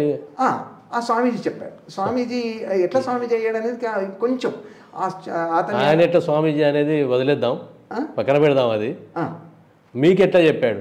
నాకు ఇక్కడ చెప్పాడంటే నేను ఫ్రెండ్స్ ద్వారా వచ్చాను. నా ఫ్రెండ్ రోజు తీసుకొచ్చేవాడు, తీసుకొచ్చేసి ఇక్కడ ఎన్ని రోజులు ఏ సబ్జెక్ట్ చెప్పాడు? అదొక 15 రోజులు. చరిత్రనా? ఇంగ్లీష్. అదొక 15 రోజులు ఇంగ్లీష్ చెప్పాడు. అక్కడ కూడా నేర్చుకున్న తర్వాత అప్పుడు ఎగ్జామ్ రాశాను. హెచ్ఎస్సి ఎక్కడ రాశారు మళ్ళీ? హెచ్ఎస్సి ఆర్ట్స్ కాలేజ్ యూనివర్సిటీలో, అంటే మాకు సెంటర్ అక్కడ ఉండే. అక్కడ కూడా కొంచెం నాకు మ్యాథ్స్లో హెల్ప్ దొరికింది. అదృష్టం తగిలింది వాళ్ళు అక్కడ కూడా. ఈ 2 గట్లు దాటిన తర్వాత అమ్మయ్య ఇంకా పర్వాలేదు అనిపించాను. ఆ తర్వాత మళ్ళీ పియూసీ రాశాను. పియూసీ కూడా ప్రైవేట్గానే, అంటే ఉస్మానియా మెట్రిక్, 8వ తరగతి, పియూసీ, ఈ 3 రాసేసరికి నేను ఒక్కసారిగా నా మిత్రులు ఎవరైతే నాకంటే ముందున్నారో వాళ్ళతో సమానం అయ్యాను. అప్పటి నుండి డిగ్రీ రెగ్యులర్గా చేశాను, పీజీ రెగ్యులర్గా చేశాను. ఎక్కడ, ఏ కాలేజీలో? Degree arts science college paradise, arts science college paradise ఉంది కదా, ఆర్ట్స్ సైన్స్ కాలేజ్ ప్యారడైజ్లో చేశాను degree 3 years. PG arts college Nandini సిద్ధార్థతో పాటు నేను ఆర్ట్స్ కాలేజీలో. ఇట్లా 13 సంవత్సరాల్లో పూర్తి విద్య కంప్లీట్ అయిపోయింది నాది. 13 సంవత్సరాల్లో ఎడ్యుకేషన్ పూర్తయింది, వెంటనే జాబ్ వచ్చింది. ఇది విద్యాభ్యాసానికి. మీరు అక్కడ హాస్టల్లో గడపడానికి కూడా కొన్ని సమస్యలు ఎదురైనాయి, వాటి గురించి కొంచెం బ్రీఫ్గా చెప్పండి. అలా ఇప్పుడు బ్లైండ్ స్కూల్లో చేరినప్పుడు నాకు అంతా కొత్తే, అయినప్పటికీ కూడా అందరూ అంధులే కాబట్టి పెద్ద సమస్య అనిపించలేదు. కాకపోతే నేను ఉన్నది 2 సంవత్సరాలు కాబట్టి ఆ 2 సంవత్సరాలు చదవడం రాయడం నేర్చుకున్నాను. అందులో సమస్యలు ఏంటి కనిపించలేదు. నేను ఎదుర్కొన్న సమస్యలన్నీ కూడా ప్రైవేటు ఎగ్జామ్స్ రాస్తున్నప్పుడే ఎదుర్కొన్నాను ఈ విద్యాభ్యాసంలో. ఇక వృద్ధ వికలాంగుల శరణాలయంలో కూడా నేను ఒక 2 సంవత్సరాలు ఉన్నాను. హాస్టల్ సీట్ సంపాదించుకొని ఉన్నాను. అందులో ఉన్నప్పుడు మాత్రం కొంచెం బాధగా అనిపించేది. ఎందుకు బాధగా అనిపించేది అంటే వృద్ధుల వాళ్ళని చూస్తూ ఉంటే చాలా హృదయానికి బాధగా అనిపించేది అనమాట. అట్లా యాకత్పురాలు కూడా చూస్తూ ఉండడం కాదు, వాళ్ళ మధ్య గడుపుతూ ఉండడంతో ఇది బాగుంది, చాలా బాగుంది. గడపడం అంటే చూడలేరు కదా మీరు. చూడు వాళ్ళ మూలుగులు కానీ వాళ్ళ అవస్థలు కానీ వాళ్ళు ఏం చేసేవాళ్ళు అంటే అక్కడ నుండి లేవలేక మా బ్లైండ్ పీపుల్కి కానీ ఇంకొకరికి పైసలు ఇచ్చి నాకు ఇది పెట్టమనేవాళ్ళు, అది తెచ్చి పెట్టమనేవాళ్ళు. మా ఫ్రెండ్ సూర్యనారాయణ చాలా చక్కగా తీసుకొచ్చే తాతయ్య ఇదిగో అన్నప్పుడు వాళ్ళ మనస్సులో కలిగే ఆనందం నాకు చెప్పరాదు, ఇది ఇప్పటికీ గుర్తు ఉంటుంది. అట్లా నేను కూడా చేయాలనుకున్నా కానీ నా వల్ల కాలేదు. కానీ ఆ సూర్యనారాయణ చేసేవాడు. అట్లా ఒక 2 సంవత్సరాలు వృద్ధ వికలాంగుల శరణాలయంలో కూడా గడిపాను. అది బాగానే జరిగిపోయింది. పెద్ద సమస్యలు రాలే. ప్రైవేట్స్ విద్య మాత్రమే సమస్యలు. పీజీ తర్వాత మీరు లెక్చరర్గా ఇమీడియట్గా దొరికిందా, లేకపోతే మళ్ళీ వెయిటింగ్ అవన్నీ ఎట్లాంటివి ఏమన్నా? లెక్చరర్గా వెంటనే దొరికింది ఒక 2-3 నెలల్లో. ఎందుకు దొరికింది అంటే దానికి కారణాలు ఉన్నాయి. అప్పటి వరకు పీజీ చేసిన బ్లైండ్ ఒక 5-6 ఉన్నారు. తర్వాత ఇంకా కొంతమంది నిరుద్యోగులు ఉన్నారు. 100 మంది దాకా ఉన్నారు మొత్తం ఉద్యోగాలు రాక. అంటే 4-5 సంవత్సరాల వరకు ఉద్యోగాలు ఎవరికి ఇవ్వలే. అప్పుడు వాళ్ళందరూ ఏం చేశారంటే ఈ ట్యాంక్ బండ్ మీద రిలే నిరాహార దీక్షలు, ధర్నాలు అవి ఇవన్నీ చేశారు. చేయడం వల్ల మరీ చెన్నారెడ్డి ఏం చేశాడంటే పాపం వాళ్ళ బాధలను చూడలేక ఇమ్మీడియట్గా ఒక త్రిసభ్య కమిటీ వేసి వీళ్ళందరికీ ఎంతమంది ఉన్నారో ఇప్పటివరకు అందరికి ఇచ్చేయమన్నాడు. చెన్నారెడ్డి అట్లా ఉంటాడు, మన కేసీఆర్ లాగే కదా ఒక రకంగా అనుకుంటే చేసేస్తారు కనుక వెంటనే అందరికి వచ్చింది. అట్లాగే నాకు కూడా పీజీ చేసిన 2 నెలలకే జాబ్ వచ్చింది జూనియర్ లెక్చరర్గా. వనపర్తి 78లో. వనపర్తిలో ఉన్న అనుభవం ఒక విచిత్రమైన అనుభవం మీకు ఉన్నట్టుంది. ప్రేమ వివాహం సంబంధించి విచిత్రమైన అనుభవం ఉన్నట్టుంది. దాన్ని ఎలా సాల్వ్ చేయగలిగారు? ఎవరో విద్యార్థుల మధ్య ఉండే ప్రేమను. అయితే వనపర్తిలో నేనున్నది 1.5 year, కానీ నేర్చుకున్నది మాత్రం అపారం. ఎందుకంటే తొలి అనుభవాలు మనకు బాగా ఉపయోగపడతాయి ఎప్పుడైనా సరే. అది జ్ఞాపకం కూడా ఎక్కువగా ఉంటుంది. సిద్దిపేట రెండవది కనుక జ్ఞాపకం ఉంటే ఉంచుకోవచ్చు, కానీ తొలి అనుభవం మాత్రం వనపర్తి. అయితే వనపర్తికి వెళ్ళిన తర్వాత చంద్రశేఖర్ ఆజాద్ అని ఖమ్మం ఆయన పరిచయం అయ్యాడు. నా వయసే ఉంటుంది. ఇది నాకు మొట్టమొదటిసారిగా వనపర్తి వీధుల్లో నడిపించింది ఆయన. అంటే సాధారణంగా లెక్చరర్స్ ఎట్లా ఉంటారంటే అంటి ముట్టనట్టే ఉంటారు. మనం మాట్లాడుకుంటాం స్టాఫ్ రూమ్లో కూర్చొని, కానీ బయటకు తీసుకెళ్లే అంత ధైర్యం ఎవరికి ఉండదు కదా. కానీ ఆయనకు కొంచెం చేయబట్టి నడిపించాలి కదా, మళ్ళీ చూపించాలి, చెప్పాలి. అదే కదా. ఇప్పుడు వామపక్ష భావాలు అతనికి ఎక్కువ ఖమ్మం కాబట్టి. అయితే మొత్తం వనపర్తి వీధుల్లో తిప్పేవాడు. మన 6 గంటలు అయిందంటే వచ్చేవాడు. వచ్చి వెళ్దామా సార్ అంటే అట్లా వెళ్ళి అట్లా వనపర్తి అంతా తిరిగేవాడు. ఓ రోజు ఒక వీధులన్నీ తిరిగేవారా మొత్తం? వీధులన్నీ, గాంధీనగర్ అని ఇప్పటికి కూడా నాకు తెలుసు, వల్లభ్ నగర్ అని, గాంధీనగర్ అని, ఇంకా మన కృష్ణదేవరాయ నగర్ అని, ఇట్లా చాలా తిరిగేవాళ్ళం. ఆయన రోజు ఒక వీధి తిప్పేవాడు. అంటే ఆ వీధి గురించి కూడా మీకు చెప్పేవాడు, పూర్తి పరిచయం చేసేవాడు. అది కాకుండా ఆయన చెప్పింది ఇంకో మంచి పని ఏంటంటే నవలలు వినిపించేవాడు ముఖ్యంగా. అట్లా వెళ్తూ ఊరికే వినడం కాదు, ముచ్చట్లు. ఇప్పుడు మనం వచ్చినప్పుడు ఎట్లా ముచ్చట్లు, ఆయన చదువుకున్నది, ఆయన జ్ఞానాన్ని మీకు అందజేశాడు. మొత్తం ఇంగ్లీష్ జ్ఞానాన్ని, తెలుగు జ్ఞానాన్ని. ముఖ్యంగా చలుము నవలల గురించి నేను విన్నది అక్కడే. ముఖ్యంగా మైదానం గురించి నవలలు బాగా చెప్పేవాడు. అట్లా చాలా నవలా పరిజ్ఞానం కొంత అక్కడ అంతా అక్కడ అబ్బింది. అయితే సరే, ఇప్పుడు మీరు ప్రేమ వివాహం చేయించారు ఒకటి, దానికే వస్తున్నా. ఒకరోజు టీ కొట్లో కూర్చుంటే అతను ఏం చేశాడంటే, ఒక అమ్మాయి అబ్బాయి నా దగ్గరికి వచ్చారు, మీ దగ్గరికి తీసుకొస్తాను, నేను ఇంకా బ్రహ్మచారిగా ఉన్నాను, నా దగ్గరికి వస్తే బాగుండదు, మీరు ఫ్యామిలీతో ఉన్నారు కాబట్టి నీ దగ్గరికి వస్తానని చెప్పేసి అమ్మాయిని అబ్బాయిని తీసుకొని వచ్చాడు. వచ్చి అడిగాడు అనమాట. వెంకటరెడ్డి అని, ఉషా అని, ఆమె ముదిరాజు, అతనేమో రెడ్డి. వచ్చారు. వచ్చిన తర్వాత మాట్లాడినాము. మా మిస్సెస్ ఉంది కాబట్టి నచ్చ చెప్పాము. ఎంత నచ్చ చెప్పినా వినరు. ఇంటర్మీడియట్ కదమ్మా, ఇంకా మరి మేము కైకిల్ చేసాను, నేను బతుకుతాను సార్, మేము పెళ్లి చేస్తాం, ఏ కష్టమైనా చేస్తాం. అదే ఆవేశం కదా. అంటే మాకు చాలా బాధగా అనిపించింది. అరే వద్దు అంటే వినరు, మరి పెద్దలకు చెప్తామంటే మేము విషయం తాగుతామంటారు.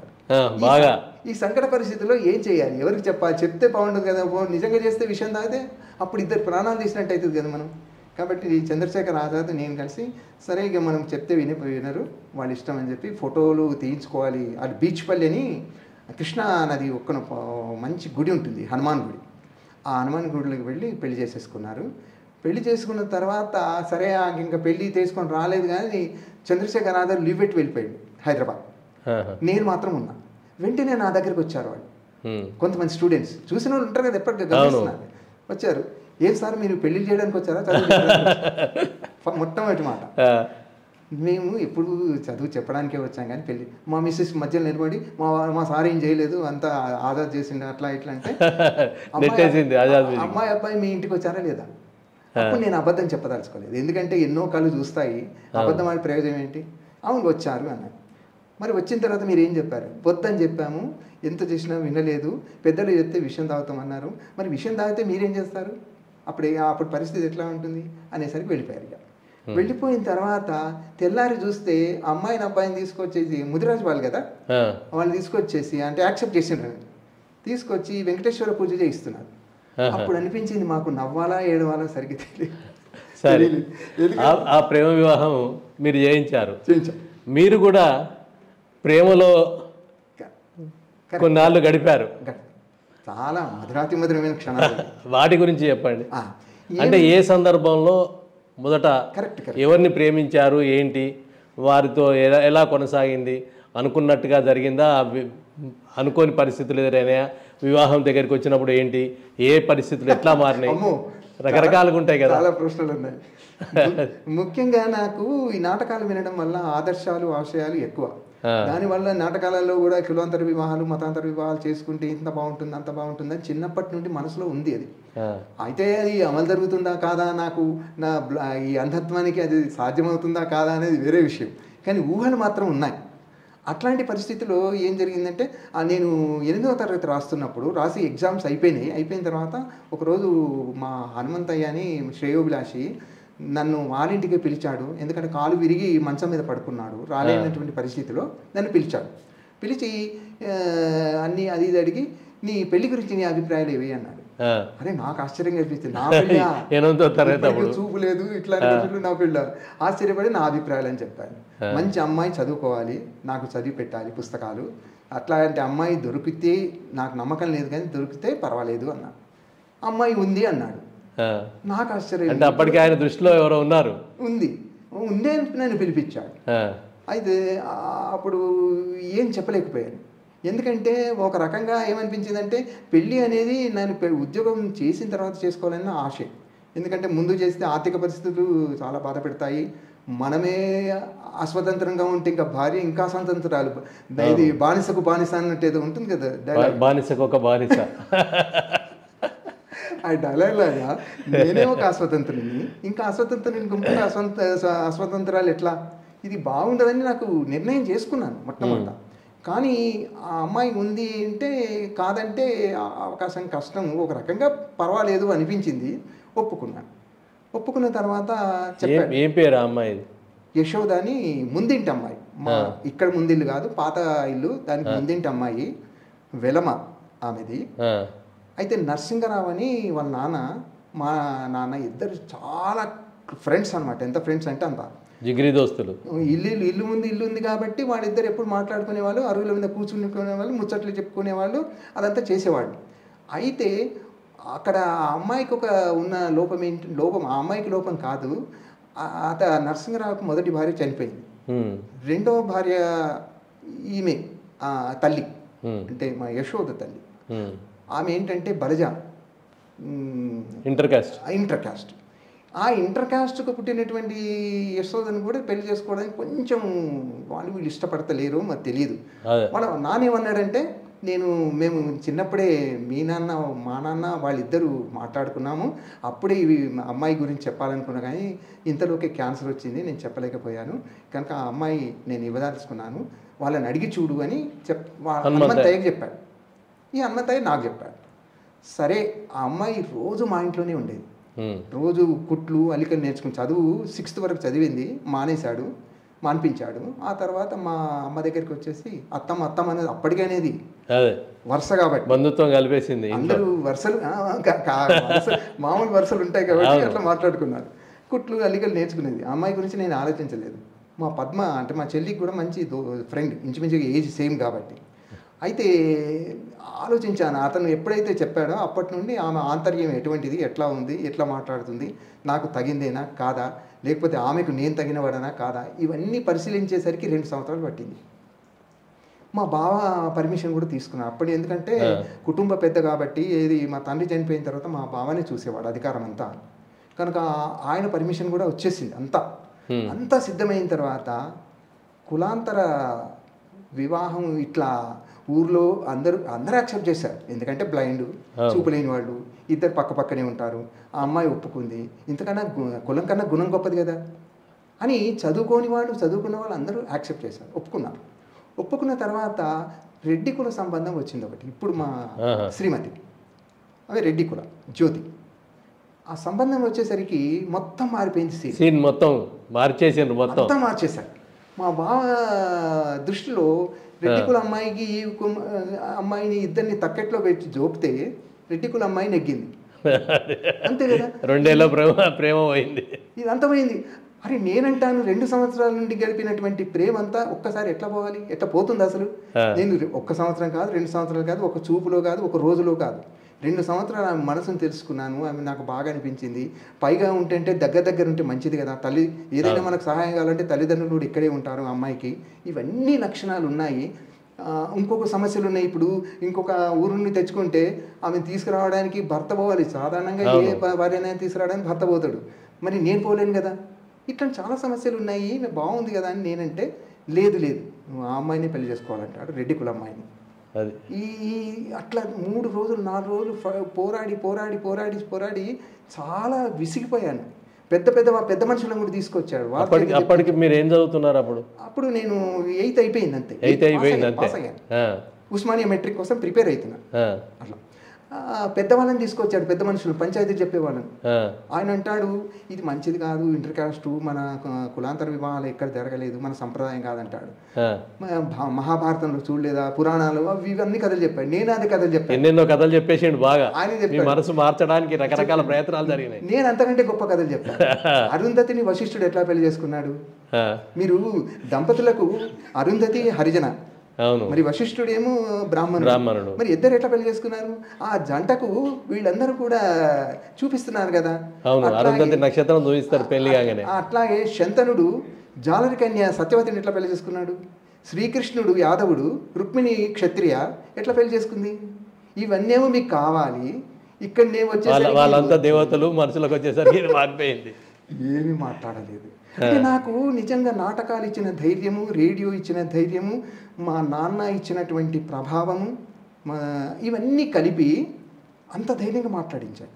ఇక ఆయన పాపం ఏం చెప్పలేక వెళ్ళిపోయాడు. ఇక మా బావగారు తబ్బిబ్బైపోయింది. అంటే ఏమి మాట్లాడాలో తెలియలేదు, ఏం చేయాలో తెలియలేదు. ఒక రకమైన ఆవేశపూరితంగా ఉన్నాడు. ఆయన పట్టుదల వీడలే. అన్నం మానేసిండు. ఇది చివరి బ్రహ్మాస్త్రం అంటే అన్నం మానడం. అంతే ఆ కాలంలో ఉన్నది అదే. నేను ఇంట్లో నిరాహార దీక్ష. ఇంట్లో బయట తింటాడు కానీ ఇంట్లో తినడు. మా అమ్మ ఇక్కడ ఒత్తిడి, రేపటి నుండి కుటుంబ బాధ్యత ఎవరు తీసుకుంటారా? నువ్వు తీసుకుంటావా? నీకు చూపు లేదు, నువ్వు ఎట్లా తీసుకుంటావు? మరి ఏం కావాలి కుటుంబం అంతా? అట్లా 3 రోజులు పోరాడిన తర్వాత నాకు ఒక సమస్య వచ్చేసింది. అప్పుడే ఉస్మానియా మెట్రిక్ ఫీజు కట్టాలి. అయితే ఈ 3 సమస్యలు, ఒకటే ఫీజు కట్టాలంటే మళ్ళీ బావ మీదనే ఆధారపడాలి. అది కరెక్ట్గా ఊహించాం. అది ఇప్పుడు సమస్యలు పద్మవ్యూహంలో అభిమన్యుని లాగా నా పరిస్థితి మారిపోయింది. ఆ అమ్మాయి గురించి ఆలోచన, ఆ అమ్మాయిని విడిచిపెట్టాలని నాకు ఏ మనసులో ఎక్కడ లేదు. రెండోది ఏంటంటే బావ అధికారము, మూడోది ఏంటంటే చదువు. ఈ మూడింటిలో ఏది గొప్పది ఆలోచించాను. నాకు చదివే గొప్పదండి. ఎందుకంటే చదువు వల్ల మనకు ఉద్యోగం వస్తుంది, స్వతంత్రమైన జీవితం గడుస్తుంది. కనుక ఇంతకంటే కావాల్సింది ఏంటి? ఆ అమ్మాయిని ఇప్పుడు పెళ్లి చేసుకుందాం అనుకున్నా బాగా యాక్సెప్ట్ ఒప్పుకోడు, కనుక చేసుకోవడం కూడా కష్టమే. ఇప్పట్లో చేసుకున్నా మళ్ళీ ఫర్దర్ ఎడ్యుకేషన్ కానీ ఫర్దర్ లైఫ్ కానీ అన్ని కష్టం ఉండదు.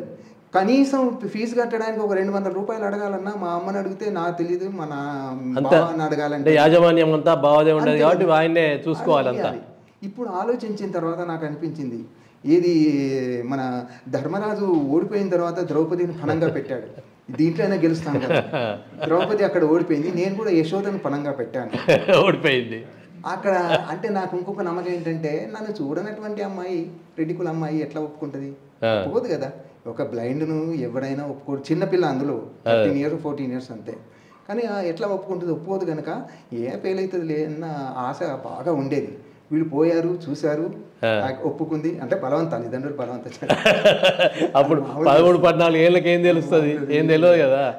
అది ఆస్తులు ఉన్నాయి, పాస్తులు ఉన్నాయి, ఇవి ఉన్నాయి అని చెప్పి అంటే ఒప్పించారు. వచ్చి మా అక్క చెప్పింది, అంతే, ఒప్పుకున్నది అయిపోయింది. ఇంకేం లేదు, ఇంకో జవాబు చెప్పడానికి అవకాశం లేదు. అట్లా ప్రేమ వివాహం అంతా కూడా భగ్నమైపోయింది. అది తర్వాత మీ వివాహం అయింది. పీజీ దాకా చదవడానికి జ్యోతి గారు ఉపయోగపడ్డారు. చదవడానికి చదివి వినిపించేవారు, అవన్నీ చేసేవారు, సహాయపడేవారు. అన్నీ చేసింది. లెక్చరర్గా చేరిన తర్వాత మామూలు లెక్చరర్ బోధించే విధానానికి ఒక అంధుడైన లెక్చరర్ బోధించే విధానానికి చాలా తేడాలు ఉంటాయి. మీరు బోర్డు మీద చాక్పీస్ పట్టలేరు, అప్పుడు అన్ని చాక్పీస్ పద్ధతులే, ఇప్పుడున్న పద్ధతి కాదు, ఇప్పుడున్న టెక్నాలజీ అప్పుడు లేదు. మరి ఎట్లా విద్యార్థులను ఆకట్టుకోవడానికి లేదా తెలుగు పాఠాలు బోధించడానికి, తెలుగు పద్యాలు చదవడానికి కానీ ఇంకేదైనా కానీ పుస్తకాలన్నీ బ్రెయిలీ లోపల అందుబాటులో ఉండేవా లేవా? అయితే దీనికి మొట్టమొదట ఏంటంటే జూనియర్ లెక్చర్ టీచర్స్ మాత్రమే ఉండేవాళ్ళు మొదట్లో బ్లైండ్. ఆ తర్వాత వాళ్ళ ప్రతిభ నిరూపించుకున్నారు. తర్వాత జూనియర్ లెక్చరర్గా, తర్వాత లెక్చరర్స్గా వాళ్ళు ప్రమోషన్ తెచ్చుకున్నారు. ఎందుకంటే మేము చెప్పగలుగుతాము అని. ఒకటే మనకు అనుకూలమైనటువంటి సబ్జెక్టులు కొన్ని ఉన్నాయి. పొలిటికల్ సైన్స్ ఉంది, ఇది ఉపన్యాసం ద్వారానే ఉపయోగం. అసలు ఉపన్యాసకుడు అనే పేరే కదా, అవును, అందులో బోర్డు వర్క్ ఉందా లేదా, ఉపన్యాసకుడు కనుక ఆ పొలిటికల్ సైన్స్ ఒకటి, తర్వాత పబ్లిక్ అడ్మినిస్ట్రేషన్ ఒకటి, తర్వాత తెలుగు, ఇంగ్లీష్, హిందీ, ఈ 5 సబ్జెక్టులు మాత్రమే బ్లైండ్కు అనుకూలం, అందులకు అనుకూలం. కనుక తక్కినవన్నీ కూడా అవసరం లేదు. ఇవి ఏది చెప్పినప్పటికీ కూడా బోర్డు వర్క్ అవసరం లేదు. పొలిటికల్ సైన్స్ చెప్పినా బోర్డు వర్క్ అవసరం లేదు. ఏదైనా చెప్పగలిగితే మనం నోటితో చెప్తాం, వాళ్ళు రాసుకుంటారు. కనుక ఈ పద్ధతి ఓరల్ సిస్టమ్ మీరు చెప్తారు, వాళ్ళు రాసుకుంటారు, కానీ వాళ్ళు రాసుకున్న వాళ్ళని గమనించే అవకాశం మీకు లేదు. చదివే మీరు చెప్తున్నది వాళ్ళు ఏ రకంగా గ్రహిస్తుండాలేదో తెలియదు, అదేం అవసరం లేదు. ఇక అంటే మా పద్ధతిలో అది. అయితే ఒక్కటి గమనించాలి ఏంటంటే, ఇక ఎగ్జామ్స్ ఉంటాయి, అంతవరకు ఉంటాయి అనేది ఒక పద్ధతి. రెండోది మీకు వచ్చే సందేహం ఇంకొకటి ఉంటుంది ఏంటంటే, మీరు కనిపించదు కదా, పిల్లలు అల్లరి చేస్తూ ఉంటారు, ఇవి చేస్తూ ఉంటారు, మీరు కంట్రోల్ చేయడం ఎట్లా అని. ఇప్పుడు చెప్పడం అనేది ఉపన్యాసం చెప్పేటప్పుడు వాళ్ళు వినేవాళ్ళు వింటారు, రాసుకునే వాళ్ళు రాసుకుంటారు, వినేవాళ్ళు వినరు, అది పక్కకు పెడితే ఇక మనము వాళ్ళని గమనించడం ఎట్లా? గమనించకపోతే కష్టం కదా, చాలా చాలా కష్టం. అయితే దానికి కొన్ని మార్గాలు మాకు ఉంటాయి. ఎట్లా అంటే, ఏ కోణం నుండి ఎక్కడి నుండి ఎవరు మాట్లాడుతున్నాడో వినపడుతుంది. అంత శ్రవణ శక్తి, కీన్ అబ్జర్వ్ చేయాలి, వినికిడి శక్తిని అంత కేంద్రీకరించాలి. ఒకవైపు పాఠం చెప్తూనే ఇంకొక వైపు ఎవరు ఎక్కడ మాట్లాడుతున్నారు అనేది కూడా గమనించాలి. గమనించి ఒకవేళ వెంటనే నేను చేసే మార్గం ఏంటంటే, ఆ ఉపన్యాసాన్ని వెంటనే ఆపేసేవాడిని. ఆపేసింది వాళ్ళకి తెలియదు, అట్లాగే మాట్లాడుతూ ఉంటారు. హఠాత్తుగా లెక్చరర్ ఆపేసడం వాళ్ళకి ఏం తెలియదు కదా, అట్లాగే మాట్లాడుతూ ఉంటారు. అప్పుడు నాకు పూర్తిగా అర్థమయ్యేది. వెంటనే కోప్పడేవాడిని, నువ్వు మాట్లాడతారా, బయటకు వెళ్ళిపోతారా, లేకపోతే ఇక్కడే ఉంటారా, ఇక్కడ ఉండి మాత్రం మాట్లాడొద్దు, ఏ పరిస్థితుల్లో కూడా నా క్లాస్లో ఎవ్వరు మాట్లాడొద్దు అని మొదటి హెచ్చరిక. ఆ తర్వాత రెండో హెచ్చరిక, మూడో హెచ్చరిక కూడా చేసిన తర్వాత వెళ్ళకపోతే నేనే క్లాస్ నుండి బయటకు వచ్చేవాడిని. ఇక నేను చెప్పను క్లాస్కు, మీ ఇష్టం, మీరు చూసుకోండి, మీరు చూసుకోండి.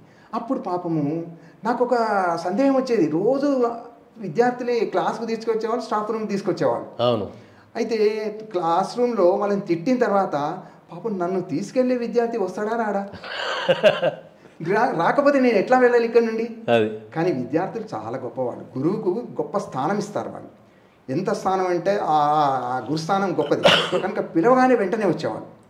వెంటనే వస్తే నన్ను తీసుకెళ్లేటప్పుడు ఎవరెవరు అల్లరి చేశారు అనేవాళ్ళు. సార్ మనం బయటకు పోయినాక నన్ను కొడతారు కానీ మీకు చెప్పకుండా పేరు చెప్పేవాళ్ళు వాళ్ళు. కొన్ని పేర్లు చెప్పి మళ్ళా మా పేర్లు వాళ్ళకి చెప్పకండి సార్. తండ్రి ఏం చేస్తాడు, కొడుకు బాగుపడాలని ఇలా కొడతాడు, తిట్టడం కానీ కొట్టడం కానీ చేస్తాడు. తండ్రికి ఎవరైనా వేరు ఉంటారా అనేసరికి పాపం చాలా ఇది బాధపడిపోయేవాళ్ళు. అంటే గురుస్థానం అట్లా ఉంటుంది. కనుక వెంటనే వాళ్ళు ఏం చేసేవాళ్ళు అంటే తెల్లారి వచ్చేవాళ్ళు. ఒక 4-5 కొంచెం ధైర్యం కలిసి వచ్చేవాళ్ళు. సార్ మీరు అండి వస్తాను కానీ క్లాస్లో అల్లరి మేము చేయనీయకుండా మేము ఉంటాం సార్, ఎవరైనా చేస్తే మేము వెళ్ళగొట్టేస్తాం బయటకు. వాళ్ళ రెస్పాన్స్ తీసుకునేవాళ్ళు, మానిటరింగ్ చేసేవాళ్ళు. ఖచ్చితంగా అట్లా 1 సంవత్సరం పాటు అది పనిచేసేది. ఆ ఔషధం ఏదైతే నేను చేశానో ఔషధం సంవత్సరం పాటు పనిచేసేది. ఇంకొకటి రెండోది, కేవలము టీచింగ్ అనేది ఎవరికైనా బోర్ వస్తుంది. ఒక 30 నిమిషాలు వింటారు, ఆ తర్వాత వినరు, ఆ తర్వాత అల్లరి మొదలవుతుంది, గుసగుసం మొదలవుతుంది. అది నాకు తెలుసు సైకలాజికల్గా. కనుక నేనేం చేసేవాడిని అంటే 30 నిమిషాలు పాఠం చెప్పి ఇంకొక 10-15 నిమిషాలు నోట్స్ చెప్పేవాడిని. నోట్స్ చెప్పిన తర్వాత కూడా ఇంకా టైం ఉంటే సరదాగా జీకే క్వశ్చన్స్ వేసేవాడిని. అంటే మొత్తానికి 50 నిమిషాలు గడపాలి కనుక, 50 కాకపోయినా 45 నిమిషాలు గడపాలి కనుక ఒక 30 నిమిషాలు పాఠము, ఇంకా ఒక 15 నిమిషాలు ఒక నోట్స్, ఆ తర్వాత 15 నిమిషాలు 5 నిమిషాలు ఏదో ఒకటి. ఇట్లా వాళ్ళని ఏ మాత్రం కూడా మాట్లాడడానికి అవకాశం లేకుండా, విసుగు రాకుండా, మాట్లాడడం అవకాశం కాదు, విసుగు రాకుండా చేసేవాడిని. ఇది ఒక పద్ధతి. రెండో పద్ధతి ఏంటంటే, నాకు చంద్రశేఖర్ ఆజాద్ వనపర్తిలో నేర్పించిన పద్ధతి, ఆయన మధ్య మధ్య కథలు చెప్తాడు. ఇప్పుడు ఒక లెసన్ చెప్పినప్పుడు ఇది తెలుగు ఇంగ్లీష్ ఎట్లా ఉంటుందంటే, అందులో విషయాన్ని ఎవరికి అవసరం లేదు. ఇప్పుడు వేరే సబ్జెక్ట్స్ అయితేనేమో విషయాన్ని గుర్తుపెట్టుకోవాలి. అవును, తెలుగు అని ఇంగ్లీష్ కానీ కథ అంటే కథ గుర్తుపెట్టుకుంటే సరిపోతుంది కదా, అంతే. కనుక విషయం అవసరం లేదు. కనుక అందులో ఏం చేయాలంటే ఆనందం కలిగించాలి, ఆహ్లాదం కలిగించాలి, వాళ్ళను గంట సేపు కూర్చుండేటట్టు చేయాలి. ఇది చాలా ప్రధానం. కనుక ఆజాద్ ఏం చేసేవాడంటే మధ్య మధ్య మంచి స్టోరీస్ చెప్పేవాడు. స్టోరీస్ అంటే అవి కూడా రిలేటివ్ లెసన్. ఇప్పుడు ఒక సమాజం గురించి మనం మాట్లాడుతున్నాము, ఆ సమాజం గురించి మాట్లాడేటప్పుడు సామాజిక కథలు సంబంధించినటువంటి కథానికలు ఉంటాయి కదా మనకు, పేపర్లలో చదివినవి, అక్కడ చదివినవి, ఇక్కడ చదివినవి, ఆ కథానికలని చెప్పేవాడు. చెప్పేసరికి వాళ్ళ మనసంతా డైవర్ట్ అయిపోతుంది, మళ్ళీ ఒకటేసారి లీనం అయిపోతారు, మళ్ళీ ప్రశాంతంగా మారిపోతారు. అట్లా మారిపోయినప్పుడు మళ్ళీ మనం లెసన్ స్టార్ట్ చేయాలి. ఇది నాకు 2 పద్ధతులు చాలా నచ్చాయి. నా 34 సంవత్సరాల జీవితంలో ఒక 2-3 సార్లు తప్ప గొడవలు, అంటే గొడవ అంటే ఇదే గొడవ, పొమ్మనడం రమ్మనడం అనే గొడవ, ఆ 2-3 సార్లు తప్ప తక్కిన సమయాలలో సార్ కోపం వస్తుందా అని వాళ్ళే ముందు చెప్పుకునేవాడు. జూనియర్ లెక్చరర్గా, డిగ్రీ లెక్చరర్గా 34 సంవత్సరాలు పనిచేశాను సర్వీస్. సేమ్ ఇదే పద్ధతిని అవలంబించారు. ఈ 2 పద్ధతులు. గర్ల్స్ కాలేజీకి వచ్చాను. ఇంకా గర్ల్స్ కాలేజీలు ఇంకా నాకు చాలా సాన్నిహిత్యం ఏర్పడింది. అక్కడ మన సిద్దిపేట గర్ల్స్ కాలేజీలో 10 years పనిచేశాను. ఆడపిల్లలు ఎంత సాన్నిహిత్యంగా ఉండేవాళ్ళు అంటే, నేను కిరాయి రూమ్లో ఉంటే, అంటే కాలేజీ దగ్గరే మన మంగమ్మ తోటలో ఉంటే ఇంటికి వచ్చేవాళ్ళు. ఇంటికి వచ్చి నన్ను ఇక్కడి నుండి కాలేజీ వరకు దాకా నడిపించేవాళ్ళు. అంటే అబ్బాయిని నడిపించడం అనేది మామూలు, అది పెద్ద పట్టించుకొని ఎవరు. కానీ ఒక 16 ఏళ్ళ 17 ఏళ్ళ అమ్మాయిలు చెయ్యి పట్టుకొని నడిపించడం మహా అనద్దు, కానీ మహా సహచర్యే సిగ్గుపడుతుంది అందరి ముందు నడిపించాలంటే. అంటే న్యాచురల్గా వాళ్ళకి ఏముంటుందంటే సిగ్గుపడే తత్వం ఉంటుంది. కానీ అమ్మాయిలు మాత్రం అట్లా హాయిగా నడిపించేవాళ్ళు. అట్లాంటి వాళ్ళలో మన క్రాఫ్ట్ టీచరు, అతను బాలరత్నం కూతురు పరమేశ్వరి, చాలా చాలా సన్నిహితురాలు, చాలా ఇష్టమైన స్టూడెంట్. అది జీవన స్రవంతి మొట్టమొదటి రాశారు Part 1. ఇందులో కొంతమేరకు, అంటే పూర్తి లైఫ్ కాదు ఇది, లైఫ్లో మీ విద్యాభ్యాసం కానీ, మీ ఉద్యోగం కానీ, ఇంకేదైనా కొంతమేరకు రాశారు.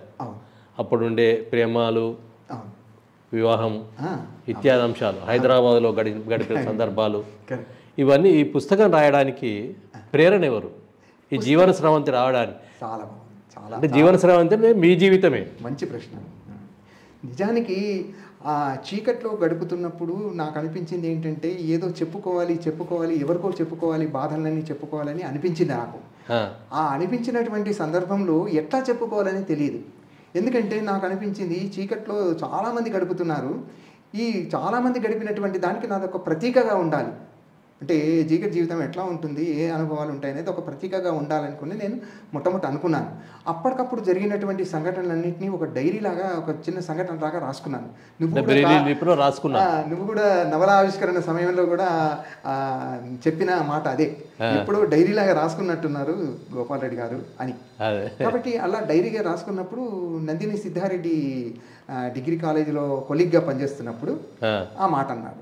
ఇంత గోపాల్, నీ జీవితం ఒక ప్రత్యేకంగా ఉంటుంది కదా, ఈ ప్రత్యేకమైనటువంటి జీవితంలో ప్రత్యేకమైనటువంటి సమస్యలు కూడా ఉంటాయి, పరిష్కారాలు ఉంటాయి, నువ్వు రాస్తే బాగుంటుంది నవల, చాలా ఉపయోగపడుతుంది అందరికీ అన్నాడు అనమాట. అప్పటి నుండి రిటైర్మెంట్ అయిన తర్వాత మొదలుపెట్టాను. రిటైర్మెంట్ అయిన తర్వాత ఇక మెల్లగా కూర్చొని, ఏ సంవత్సరం రిటైర్? నేను 2012 తర్వాత రిటైర్మెంట్ అయిన తర్వాత అప్పుడు గడిచిన సంఘటనలన్నింటినీ ఒక పుస్తకంలా, డైరీలో రాసుకున్నాను కాబట్టి వాటన్నిటినీ సమన్వయపరుస్తూ జీవన స్రవంతి ఇట్లా నవల ఉంటే బాగుంటుంది అని. అయితే ఎట్లా ఉండాలి అనేది కూడా క్వశ్చన్ మార్కే. అవును, ఒక నవల ఎట్లా ఉండాలి? మీరు చదివిన నవలలు భిన్నమైనవి, అవి ఇతరుల గురించి రాసినవి. అది పోనీ జీవిత చరిత్ర రాయాలా? జీవిత చరిత్ర రాస్తే ఏం జరుగుతుందంటే నేను ఇది చేశాను, అది చేశాను, అది చేశాను, రసవత్తరంగా ఉండదు. కొంత స్కోర్తుగా అంటే తన తాను గొప్ప చెప్పుకోవడం కూడా జరిగే ప్రమాదం ఉంది. గొప్ప చెప్పేది జరుగుతుంది, చెడ్డ చెప్పేది మనం ఇప్పుడు అనుకున్నట్టే ఆ ఇంట్లో కాకుండా ఈ ఇంట్లో ఎట్లా ఇంటర్వ్యూ అనుకుంటున్నామో కొన్ని విషయాలు చెప్పలేము మనం. అవును, ఖచ్చితంగా. కనుక మరొక పాత్రను తీసుకున్నట్టయితే ఆ పాత్ర ద్వారా మనం ఎన్నైనా చెప్పొచ్చు అని వేణు అనే పాత్రను తీసుకొని, నా పేరే కానీ వేణు అనే పాత్రను తీసుకొని దాని ద్వారా నా భావాలను, ఉన్న పరిస్థితులను, ఇతరులు నా గురించి ఏమనుకుంటున్నటువంటి పరిస్థితులను, వీటన్నింటినీ ఒక నవలలాగా, అంటే సౌందర్యం కూడా దాంట్లో కొంత రసాత్మకత కూడా కొంత ఉండాలి. అలంకారం. మీరు తెలుగు లెక్చరర్ కాబట్టి అంతా అవకాశం దొరికింది. వేరే వాళ్ళకైతే ఆ అవకాశం కూడా దొరకదు, కేవలం అదే రాయాల్సి వస్తుంది. కనుక ఈ రసాత్మకత, ఆలంకారిక శైలి ఇవన్నీ రెండింటిని కలిపి జీవన శ్రవంతి అనే పేరు పెట్టుకున్నాను. అది అప్రయత్నంగా వచ్చినటువంటిదే కానీ ఇప్పుడు చాలామంది ప్రశంసిస్తారు. ఎందుకంటే జీవితానికి నదికి ఇంత పోలిక చేయడం అనేది చాలా ప్రశంసిస్తున్నారు. కనుక నది ఎన్ని మలుపులు తిరుగుతుంది సముద్రం చేరాలంటే, అట్లాగే జీవితం కూడా విశ్వసాగరం చేరాలంటే ఎన్ని మలుపులు తిరగాలి. అంటే రాయడానికి ఇప్పుడు అరుణతో ధూళిపాల అరుణ రాయడానికి సహకరించారు. అవును, మొత్తం అంటే అంత బాధ్యత తీసుకోవడం అనేది సాధారణ విషయం కాదు. అట్లా బ్రెయిలీ స్క్రిప్ట్లో రాసుకున్న తర్వాత నాకు మళ్ళీ డౌట్, ఇది బ్రెయిలీ స్క్రిప్ట్లో రాసుకుంటే ఇది ఏం కావాలి, ఏమవుతుంది, చివరికి మళ్ళీ గాల్లో కలిసిపోతుంది కదా అనుకున్నాను. అందుకని వాయిస్ రికార్డర్లో మొత్తం రికార్డ్ చేసి పెట్టాను. మొత్తం నా మనవరాలు ఎవరో కష్టపడి రాస్తారేమో, అంటే అన్నమాచార్యుని కీర్తనలు చిన్న రాసినట్టుగా రాగిరికుల పైన రాశాడు కదా పాటలన్నింటినీ, అవి మనకి ఇప్పుడు దొరుకుతున్నాయి. అట్లాగే నా వాయిస్ రికార్డర్లో ఉన్నదంతా రాస్తుందేమో, ఏ మనవరాలైనా ఓపిక ఉంటే అనుకుని పెట్టాను. ఒకరోజు అరుణ పాపం ఎప్పటికీ ఈ గురు పూజోత్సవ సమయంలో నాకు ఫోన్ చేసి చెప్తుంది అనమాట, విషెస్ చెప్తుంది. అట్లా 19లో కూడా 2019 అప్పుడు కూడా అట్లా విషెస్ చెప్పింది.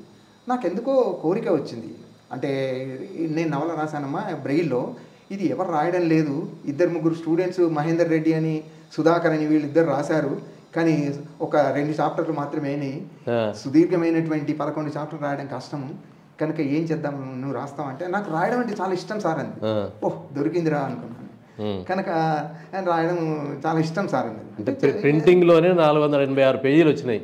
ప్రింటింగ్ అంటే రాయడానికి ఒక 1000 పేజీల పైన దాటుతుంది దాదాపుగా, నాకు తెలిసినంత వరకు దాటుతుంది, పెద్ద కష్టమే.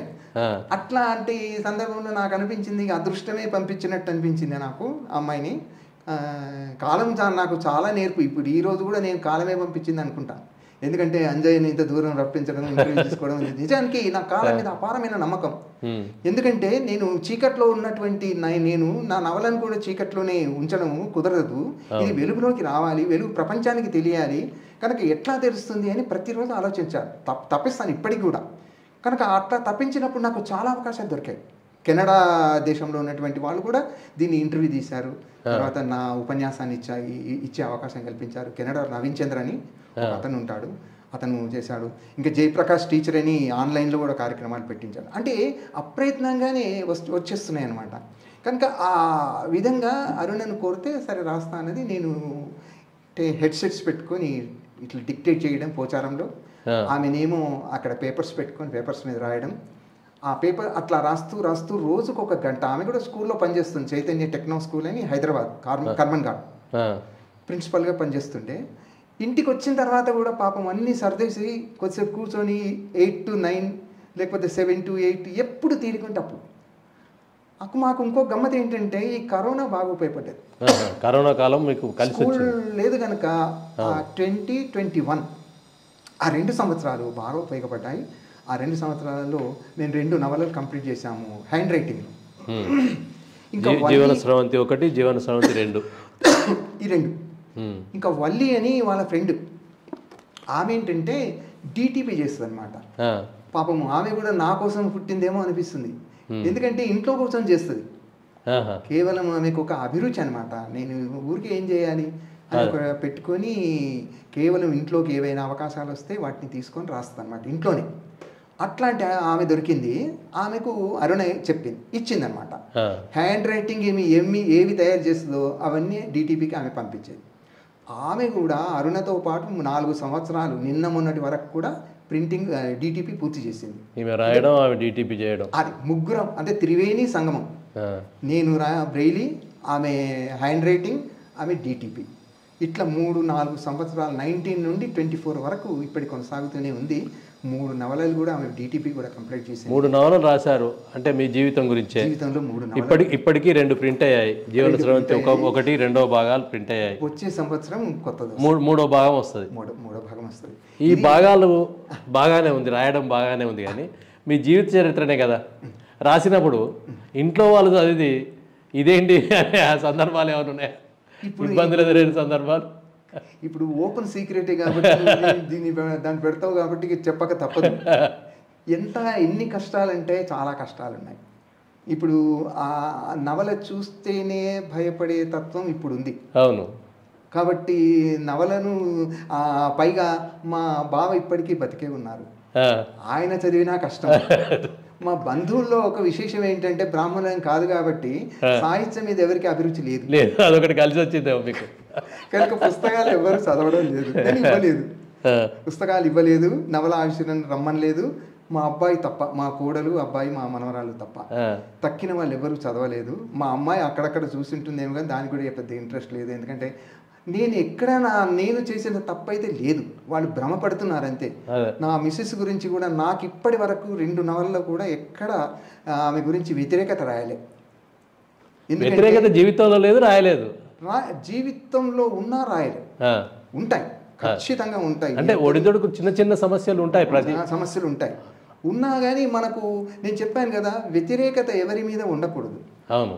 అది జీవితం అన్నప్పుడు రాజీ పడ్డం అనేది ఒక ఫార్ములా, ఒక సిద్ధాంతం. కనుక ఆ రాజీ సిద్ధాంతంతో మనం వెళ్ళాలి. నా ఆశయాలను ఆదర్శాలను ఎవరైనా హేళన చేస్తే, కోపడితే తప్పనిసరిగా నాకు కోపం వస్తుంది. ఆ ఒక్క విషయంలో తప్ప. అప్పుడప్పుడు ఇవే ఘర్షణకు వస్తాయి. నేను కొంచెం శ్రమజీవులకు సహాయం చేయాలంటాను, అవి వాళ్ళకి ఎందుకు అంటుంది. ఇట్లాంటి చిన్న చిన్న సమస్యలు ఉంటాయి మనకు వాళ్ళకు. కనుక మా అరుణ ఒక్క విషయం, అరుణ అన్నది ఏంటంటే మీకు చాలా కష్టం అవుతుంది సార్ నవల రాస్తున్నారు మరి చదివితే అంటే, నేనన్నా జీవితం అయిపోయిందమ్మా, 70 years తర్వాత ఇంకెప్పుడు ఉంటుంది జీవితం. ఒకవేళ అనుకొని మనం ఏం చేయగలుగుతాం. కనుక నవల రాయడం అనేది యథార్థం రాయాలి. తప్పు రాస్తే బాగుండదు, తప్పును ఒప్పుగా చేస్తే కూడా బాగుండదు. కనుక తప్పు ఉంటే తప్పు, ఒప్పు ఉంటే ఒప్పు, అన్నీ యథార్థంగా రాస్తాను అని చెప్పాను. అట్లాగే రాశాను. ఇక ఫ్యూచర్లో ఏం జరుగుతుందో మనం దాన్ని అన్నింటినీ ఎదుర్కొనే సమస్య మనకుంది. మీరు పుస్తకాలు రాశారు. మొదటి పుస్తకం సిద్దిపేటలోనే జీవన స్రవంతి పుస్తకం సిద్దిపేటలో ఆవిష్కరించారు. రెండోది మెదక్లో ఆవిష్కరిస్తామనే ఆలోచనతో ఉన్నట్టున్నారు. సంతోషం. మూడో పుస్తకం వచ్చే సంవత్సరం వస్తుంది అంటున్నారు. సరే, ఈ ఆవిష్కరణలు ఇదంతా కాకుండా మీ నాన్న రాజకీయ జీవి, మీరు కూడా రాజకీయాల్లోకి మళ్ళీ పోచారం రిటైర్మెంట్ అయిన తర్వాత, పోచారం వచ్చిన తర్వాత మీరు నిలబడలేరు కాబట్టి మీ భార్యను సర్పంచ్గా పోటీ చేయించారు. మరి ఏంటి పరిస్థితి? అప్పుడు ప్రచారం ఎట్లా జరిగింది? ఓటమి పాలవడానికి కారణాలు ఏంటి, ఏమైనా ఉన్నాయా? నిజానికి రాజకీయ శక్తి నా దృష్టిలో అద్భుతమైంది. చాలామంది విమర్శిస్తారు, కానీ నన్ను అడిగితే ఆ శక్తికి మించిన శక్తి ఇంకోటి లేదు. అంటే రాజకీయం అంటే కేవలము ఏదో అవినీతి వీళ్ళు చేశారు వాళ్ళు. ఇప్పుడు తెలంగాణ ఉద్యమం దేని వల్ల వచ్చింది? రాజకీయ శక్తి వల్లనే వచ్చింది. భారత స్వాతంత్రం దేని వల్ల వచ్చింది? రాజకీయ శక్తి వల్లనే వచ్చింది. సౌత్ ఆఫ్రికాలో ఉన్నటువంటి నెల్సన్ మండేలా 25 సంవత్సరాలు దేని భరించాడు? రాజకీయ శక్తి వల్లనే స్వాతంత్రం సంపాదించుకున్నాడు. కనుక రాజకీయ శక్తిని మించిన శక్తి లేదు. కనుక దానిని కూడా నా జీవితంలో అనుభవం తెచ్చుకోవాలనుకున్నాను నేను. అయితే లక్కీలో ఏంటంటే లాటరీ సిస్టమ్ ఉంది. ఇప్పుడు ఈ లాటరీ సిస్టంలో ఓసీ మహిళ వచ్చింది, ఓపెన్ కేటగిరీ వచ్చింది. ఈ ఓపెన్ కేటగిరీ వచ్చినప్పుడు నాకు నిజంగా నా కాలం పంపించిన అదృష్టం చెప్తున్నాను కదా, ఇప్పుడు వచ్చింది అదే. కాలం పంపించిన అదృష్టం ఏంటంటే నా కోసం పంపించింది 95లో ఇది. అప్పుడు నేను ఇంకా లెక్చరర్గా పనిచేస్తున్నాను ఇది మెదక్లో. ఈ మెదక్కు పనిచేయడం కూడా నాకు అనుకూలంగా మారింది. ఇక్కడ ఇల్లు కట్టుకున్నాను కొత్తగా. అప్పుడు ఇక్కడే నివాసం ఉంటున్నాను. నేను 5 సంవత్సరాలు ఉంటాను కదా. ఈ 5 సంవత్సరాల్లో సర్పంచ్గా ఒక ఊరుకు ఒక ఆదర్శవంతమైనటువంటి చూపించాలి అనుకున్నాను. ఇది చూపించాలంటే ఎవరికో చెప్పి, ఇప్పుడు ఒక సర్పంచ్ ఉన్నాడు, నువ్వు చెప్పరాదా ఇంకో సర్పంచ్కు చెప్పి చేయించుకోరాదని చాలామంది అంటారు. కానీ మనం చెప్పిన ఎన్ని చేస్తారు వాళ్ళు? అస్సలు చేయరు. నేను చూసాను. నా అనుభవం ప్రకారము ఒక సర్పంచ్ ఉన్నట్టు ఉంటే ఆ సర్పంచ్కి మనం ఎన్ని చెప్పినా రావు, ఎందుకంటే వాని లక్షణం వానికి ఉంటుంది. అవును. కనుక మనం అధికారం చేపట్టి తద్వారా మనం అనుకున్న విషయాలు, నాకు అందులో ముఖ్యమైనవి ఏంటంటే అక్షరాస్యత తొలగించాలి అనేది ప్రధానమైన లక్ష్యం. ఈ హరిజనవాడలో చాలా నిరక్షరాస్యులు ఉంటారు కదా, ఒకటి. రెండోది ఏంటంటే హనుమానుల మీద అస్పృశ్యులు అడుగు పెట్టాలి. హిందూ దేవాలయాల్లో పోచమ్మ గుడి, దుర్గమ్మ గుడి ఉంటుంది. ఇవన్నిట్లో కూడా అస్పృశ్యులు ఇంకా అడుగు పెట్టడం లేదు.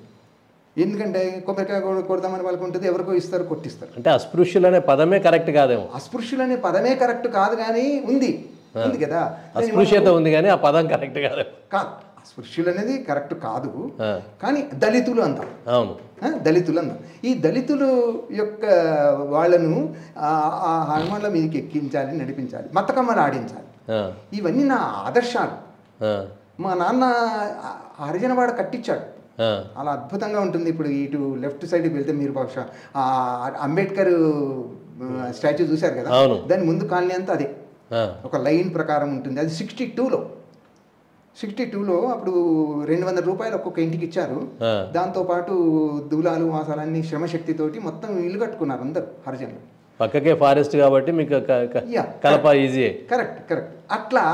అట్లాంటి ఆదర్శాలు నాకు ఉన్నాయి. కనుక ఈ ఆదర్శాలన్నింటినీ మనం తీసుకురావాలంటే మనం చేయాల్సిన పని అధికారం కావాలి. నాకు ఇంకొక ఉదాహరణ దొరికింది. బసవేశ్వరుడు నీకు తెలుసు, కన్నడ ప్రాంతంలో. ఆ బసవేశ్వరుడు ఏం చేశాడు, తనకు అధికారం వచ్చింది కనుక ఈ శైవ మతంలో సంస్కరణ తీసుకొచ్చి ఆ శైవ మతాన్ని అంతా పునరుద్ధరించాడు. అంటే సమతావాదాన్ని, ఎవరు వర్ణ భేదాలు ఉండకూడదు, లింగ భేదాలు ఉండకూడదు, అందరం కలిసి పాట పాడుకోవాలి, అందరం కలిసి మాట్లాడుకోవాలి, ఉపన్యాసాలు చేసుకోవాలి, పూజలు చేసుకోవాలి, కేవలం లింగం మాత్రమే ప్రధానమైంది, దీన్ని ప్రతి ఒక్కరు ధరించాలి, ఇట్లాంటివన్నీ చెప్పాడు. దాన్ని కత్తిబట్టి మత ప్రచారం చేశాడు. దానికి అందుకే వీరశైవం అని పేరు వచ్చింది కదా. అట్లాగే నేను కూడా అధికారం చేపట్టి ఇవన్నీ తీసుకురావాలి. ఒక గ్రంథాలయం కావాలి, ఆటలను ప్రోత్సహించాలి. కానీ ప్రచారం ఎట్లా చేశారు మరి? ప్రచారం సమస్య కదా. ప్రచారం అంటే మనకు ఒక వర్గం ఉంది. ఎట్లా అప్పుడు 2 పార్టీలు ఉంటాయి. ఇప్పుడు తెలుగుదేశం పార్టీ ఒక వైపు ఉంది, కాంగ్రెస్ పార్టీ ఒక వైపు ఉంది. మీరే పార్టీ? మనకు దగ్గరగా ఉన్నాం కాబట్టి అప్పుడు కాంగ్రెస్. ఇక్కడ మన ఇంటి పక్కకే ఉంటారు వాళ్ళు. ఇప్పుడు ఇంతకుముందు నీకు వచ్చిన శ్రీనివాస్ రెడ్డి అని ఆయన వచ్చిండు, వాళ్ళ అన్న, ఆయన కాంగ్రెస్. కనుక నేనేం చేస్తానంటే ఆయన ఎంపీటీసీ గెలిచాడు కనుక సర్పంచ్ ఓసీ వచ్చింది. దీంట్లో కూడా ఆయన మద్దతు తీసుకున్నట్టయితే, ఆయన పార్టీ ద్వారా మనం పెట్టినట్టయితే మనం కూడా గెలుస్తాం కదా అని మనం అనుకున్నాం. పైగా ఇంకోటి ఏంటంటే ఓసీ మహిళ అప్పటికి అంతగా ప్రచారంలోకి రాలే. మహిళలు ఎవ్వరు, రెడ్డి మహిళలు ఎవ్వరు రంగంలోకి వచ్చేవాళ్ళు కాదు, దిగలే. అయితే అపోజిషన్ వాళ్ళు, రెడ్డి వాళ్ళు ఏం చేసిందంటే ఒక సురేందర్ రెడ్డి అని, మల్లారెడ్డి అని వాళ్ళ అమ్మను, ఆమెకు ఏం చదువు రాదు ఏం రాదు, ఆమెను పెట్టారు. కనుక మన సహచరి డిగ్రీ చేసింది కదా, బాగుంటుంది కదా, 35 years ఉంటుంది, మంచిగా ఉంటుంది, అన్నీ ఉంటాయని ఆదర్శవంతంగా పెట్టారు. మన వైపు చాలామంది వచ్చారు. కాకపోతే ఎక్కడ జరిగిందంటే డబ్బులు పంచే దగ్గరికి వచ్చేసరికి మనకు కొన్ని పెట్టుకున్నాం, పరిమితులు పెట్టుకున్నాం. కార్యకర్తలకు తక్కువ ఇవ్వాలి, వాళ్ళకి ఎక్కువ పంచకూడదు, పంచినట్లయితే మళ్ళీ సంపాదించుకోవాలని కోరిక. ఇవన్నీ మనకు ఆదర్శాలు ఉండే వాళ్ళకు ఇబ్బందులు ఉన్నాయి, కొన్ని ఈ మేధావులకు కూడా ఇబ్బందులు ఉన్నాయి. అందుకని నేనేం చేస్తానంటే ప్రచారానికి మాత్రమే ప్రాధాన్యం ఇచ్చాను. 2-3 సభలలో నేనే స్వయంగా మాట్లాడాను, అందరూ అన్నారు. అట్లా జరిగింది. ఇక మనకు నీకు తెలుసు, నాకు తెలుసు, డబ్బులు పెట్టే చివరికి పోలీస్ పికెటింగ్ వచ్చింది. ఆ స్థాయి అంటే కొట్లాడుకునే స్థాయి అనమాట, ఒకరినొకరు నెట్టుకునే స్థాయి. ఈ స్థాయిలన్నింటినీ దాటి చివరికి సర్పంచ్ ఎలక్షన్ నాడు పోలీసు పికెటింగ్ కూడా పెట్టారు. అంటే 144 సెక్షన్ పెట్టారు. ఎవ్వరు ఇళ్లలో వాళ్ళే ఉండాలన్నారు. అయితే అపోజిషన్ పార్టీ వాళ్ళు పోలీస్ డిపార్ట్మెంట్కి కొంత డబ్బు ఇచ్చి రాత్రులు, అసలు అన్నిటికంటే ఆ రాత్రి చాలా గొప్పది, మాట్లాడుకునే రాత్రి. ఆ రోజు అందరికీ లోపలికి వెళ్ళి మందు వంచే రాత్రి, డబ్బులు వంచే రాత్రి, దాన్ని మనం ఏం అనలేము. అట్లా రాత్రి మారిపోయింది. కేవలం 15 ఓట్లు తోటి అట్లా ఓడిపోయినా పర్వాలేదు అనిపించింది నాకు. సరే, అదొక అనుభవం అంతే. ఇట్లాంటి రకరకాల అనుభవాలు మీ జీవితంలో ఉన్నాయి. అదే అందుకని ఇప్పుడు మీరు అందుల కోసం, అంటే మీరు అందులుగా అనుభవించిన జీవితం, మీరు మీ వ్యక్తిగత జీవితమే కాకుండా సామాజిక పరంగా చూసినవి, ఇవన్నీ ఉన్నాయి. కొత్తగా ఇప్పుడు ఎవరైనా అంధులు ఉంటారనుకో, అవును. వాళ్ళు అంధత్వం పట్ల భయపడి వెనకంజ వేసి అది తాము వెనకబడకుండా ఉండడానికి మీరేమైనా సూచనలు చేస్తారా? ఏదైనా ధైర్యంగా ఉండాలి అనేది ఒకటి ఉంటుంది కదా, నిజమే. ధైర్యంగా ఎట్లా ఉండాలి? ఎట్లా ఉండాలి? అంధత్వం అనేది ఇప్పుడు మీరు కూడా ఎదుర్కొన్నారు, అవును. చాలా మంది నుంచి వ్యతిరేకత ఎదుర్కొన్నారు, హీనభావాన్ని చవి చూశారు, అన్ని రకరకాలు చూశారు. అన్ని ఎదుర్కొంటేనే కదా జీవితం అనేది. నిజానికి అంధత్వం కానీ దివ్య ఏదైనా సరే, ఏ అంగవైకల్యమైనా పర్వాలేదు, దాన్ని ఎదుర్కొనే శక్తి మొట్టమొదట మనసులో ఉండాలి. అంటే నేను తక్కువ వాడిని అన్న భావన నాకు కూడా మొదట్లో ఉండేది. కానీ తర్వాత ఒక్కొక్క అనుభవం వచ్చిన కొద్దీ నేను కూడా సాధించగలుగుతానన్న నమ్మకం నాకు కుదిరింది. కనుక ప్రతి అంగవైకల్యం కలిగినటువంటి అంధుల్లోనే కాదు, అందరికీ కూడా, ముఖ్యంగా అంధులు ఎందుకంటే అందరికన్నా ఒక రకంగా తక్కువ చూడబడతారు. ఎందుకు చూడబడతారంటే అసహాయాలు కనుక, నిస్సహాయాలు కనుక, ఏ సహాయం ఎవరి సహాయం లేకుండా వాళ్ళకు వాళ్ళు నడవలేరు కనుక ఈ అంధత్వం అనేది దాని గురించి ఆలోచించకుండా మనకు ఏ శక్తి చేయగలుగుతాము. ఇప్పుడు నేను నవల రాయగలిగాను, ఇంకొక చేస్తారు. ఇప్పుడు మనం సిద్దిపేట చూసిన తర్వాత నాకు అనిపించింది, ఒక 3 బ్యాంకులలోనూ 4 బ్యాంకులు, ఈవెన్ గ్రామీణ బ్యాంకు వికాస్ బ్యాంకులో కూడా ఒక బ్లైండ్ పనిచేస్తున్నాడు, స్టేట్ బ్యాంక్ ఆఫ్ హైదరాబాద్లో కూడా ఒక బ్లైండ్ పనిచేస్తున్నాడు. కంప్యూటర్ అంటే అంధులు కూడా కంప్యూటర్ చక్కగా నేర్చుకున్నారు, మంచి టైప్ చేయగలుగుతున్నారు, వినగలుగుతున్నారు, చేయగలుగుతున్నారు, అట్లాగే ప్రతి పనిని చేయగలుగుతారు. కనుక వాళ్ళకు అందుబాటులో ఏది ఉంటే దానిని అందుకోవడానికి సిద్ధంగా ఉండాలి. మనసులో న్యూనతాభావం లేకపోతే చాలు. అంధత్వం కాదు, జీవితమే ప్రధానం అనుకోవాలి. కంటి చూపు అనేది ముఖ్యమేమి కాదు, దానికన్నా మన పనులు చేస్తేనే ఎక్కువగా ఉంటుంది. చివరికి ఒక కొటేషన్ చెప్తాను. వేణుగోపాల్ వీక్షణ అని నాకు ముందు మాట రాస్తూ ఒక మాట అన్నాడు. మన గోపాల్ రెడ్డి గారి మనస్సులో ఉన్నటువంటి అతనికి భౌతిక చలనం లేకపోయినా మనస్సులో ఉన్నటువంటి చలనమే అతన్ని ఇంత దూరం నడిపించింది అని. అంటే మామూలుగా మనం ఏ పని చేయడానికి భౌతికంగా సహాయం లేకపోవచ్చు, కానీ మనస్సులో ఉన్నటువంటి ఆ చలనతత్వం ఏదైతే ఉంటుందో అది చాలా పైకి తీసుకొస్తుంది. కనుక అంధులు కానీ అంగవైకల్యం కలిగిన వాళ్ళు కానీ అందరూ కూడా ధైర్యంగా ముందుకు నడిచి తమ జీవితాలను సార్థకత చేసుకో, ఒకే ఒక్కసారి వచ్చే ఈ జీవితాన్ని నిరర్థకంగా చేసుకోవడం మంచిది కాదు, దాన్ని సార్థకత చేసుకోవడానికి ప్రయత్నించాలని అందరికీ సామాజికంగా సందేశిస్తుంది. అంతకంటే చెప్పేది ఏం లేదు. వాళ్ళ ఆత్మస్థైర్యం అన్ని వాళ్ళకి ముఖ్యం, చాలా ముఖ్యం. ఇదండి టేకులపల్లి గోపాల్ రెడ్డి గారి జీవితం, వారి జీవిత అనుభవాలు, వారు సమాజపరంగా పంచుకున్న జ్ఞానం, సమాజానికి అందించిన జ్ఞానం, ఇవన్నిటినీ మీ ముందుంచుతున్నాం. త్వరలో మీ ముందుకు మరో ప్రముఖుడు లేదా మరో ప్రముఖ సంస్థతో మీ ముందుకు వస్తాం. నమస్కారం, ధన్యవాదాలు సార్. చాలా ధన్యవాదాలు. చాలా ఇంత దూరం వచ్చి నా కోసం చాలా ధన్యవాదాలు.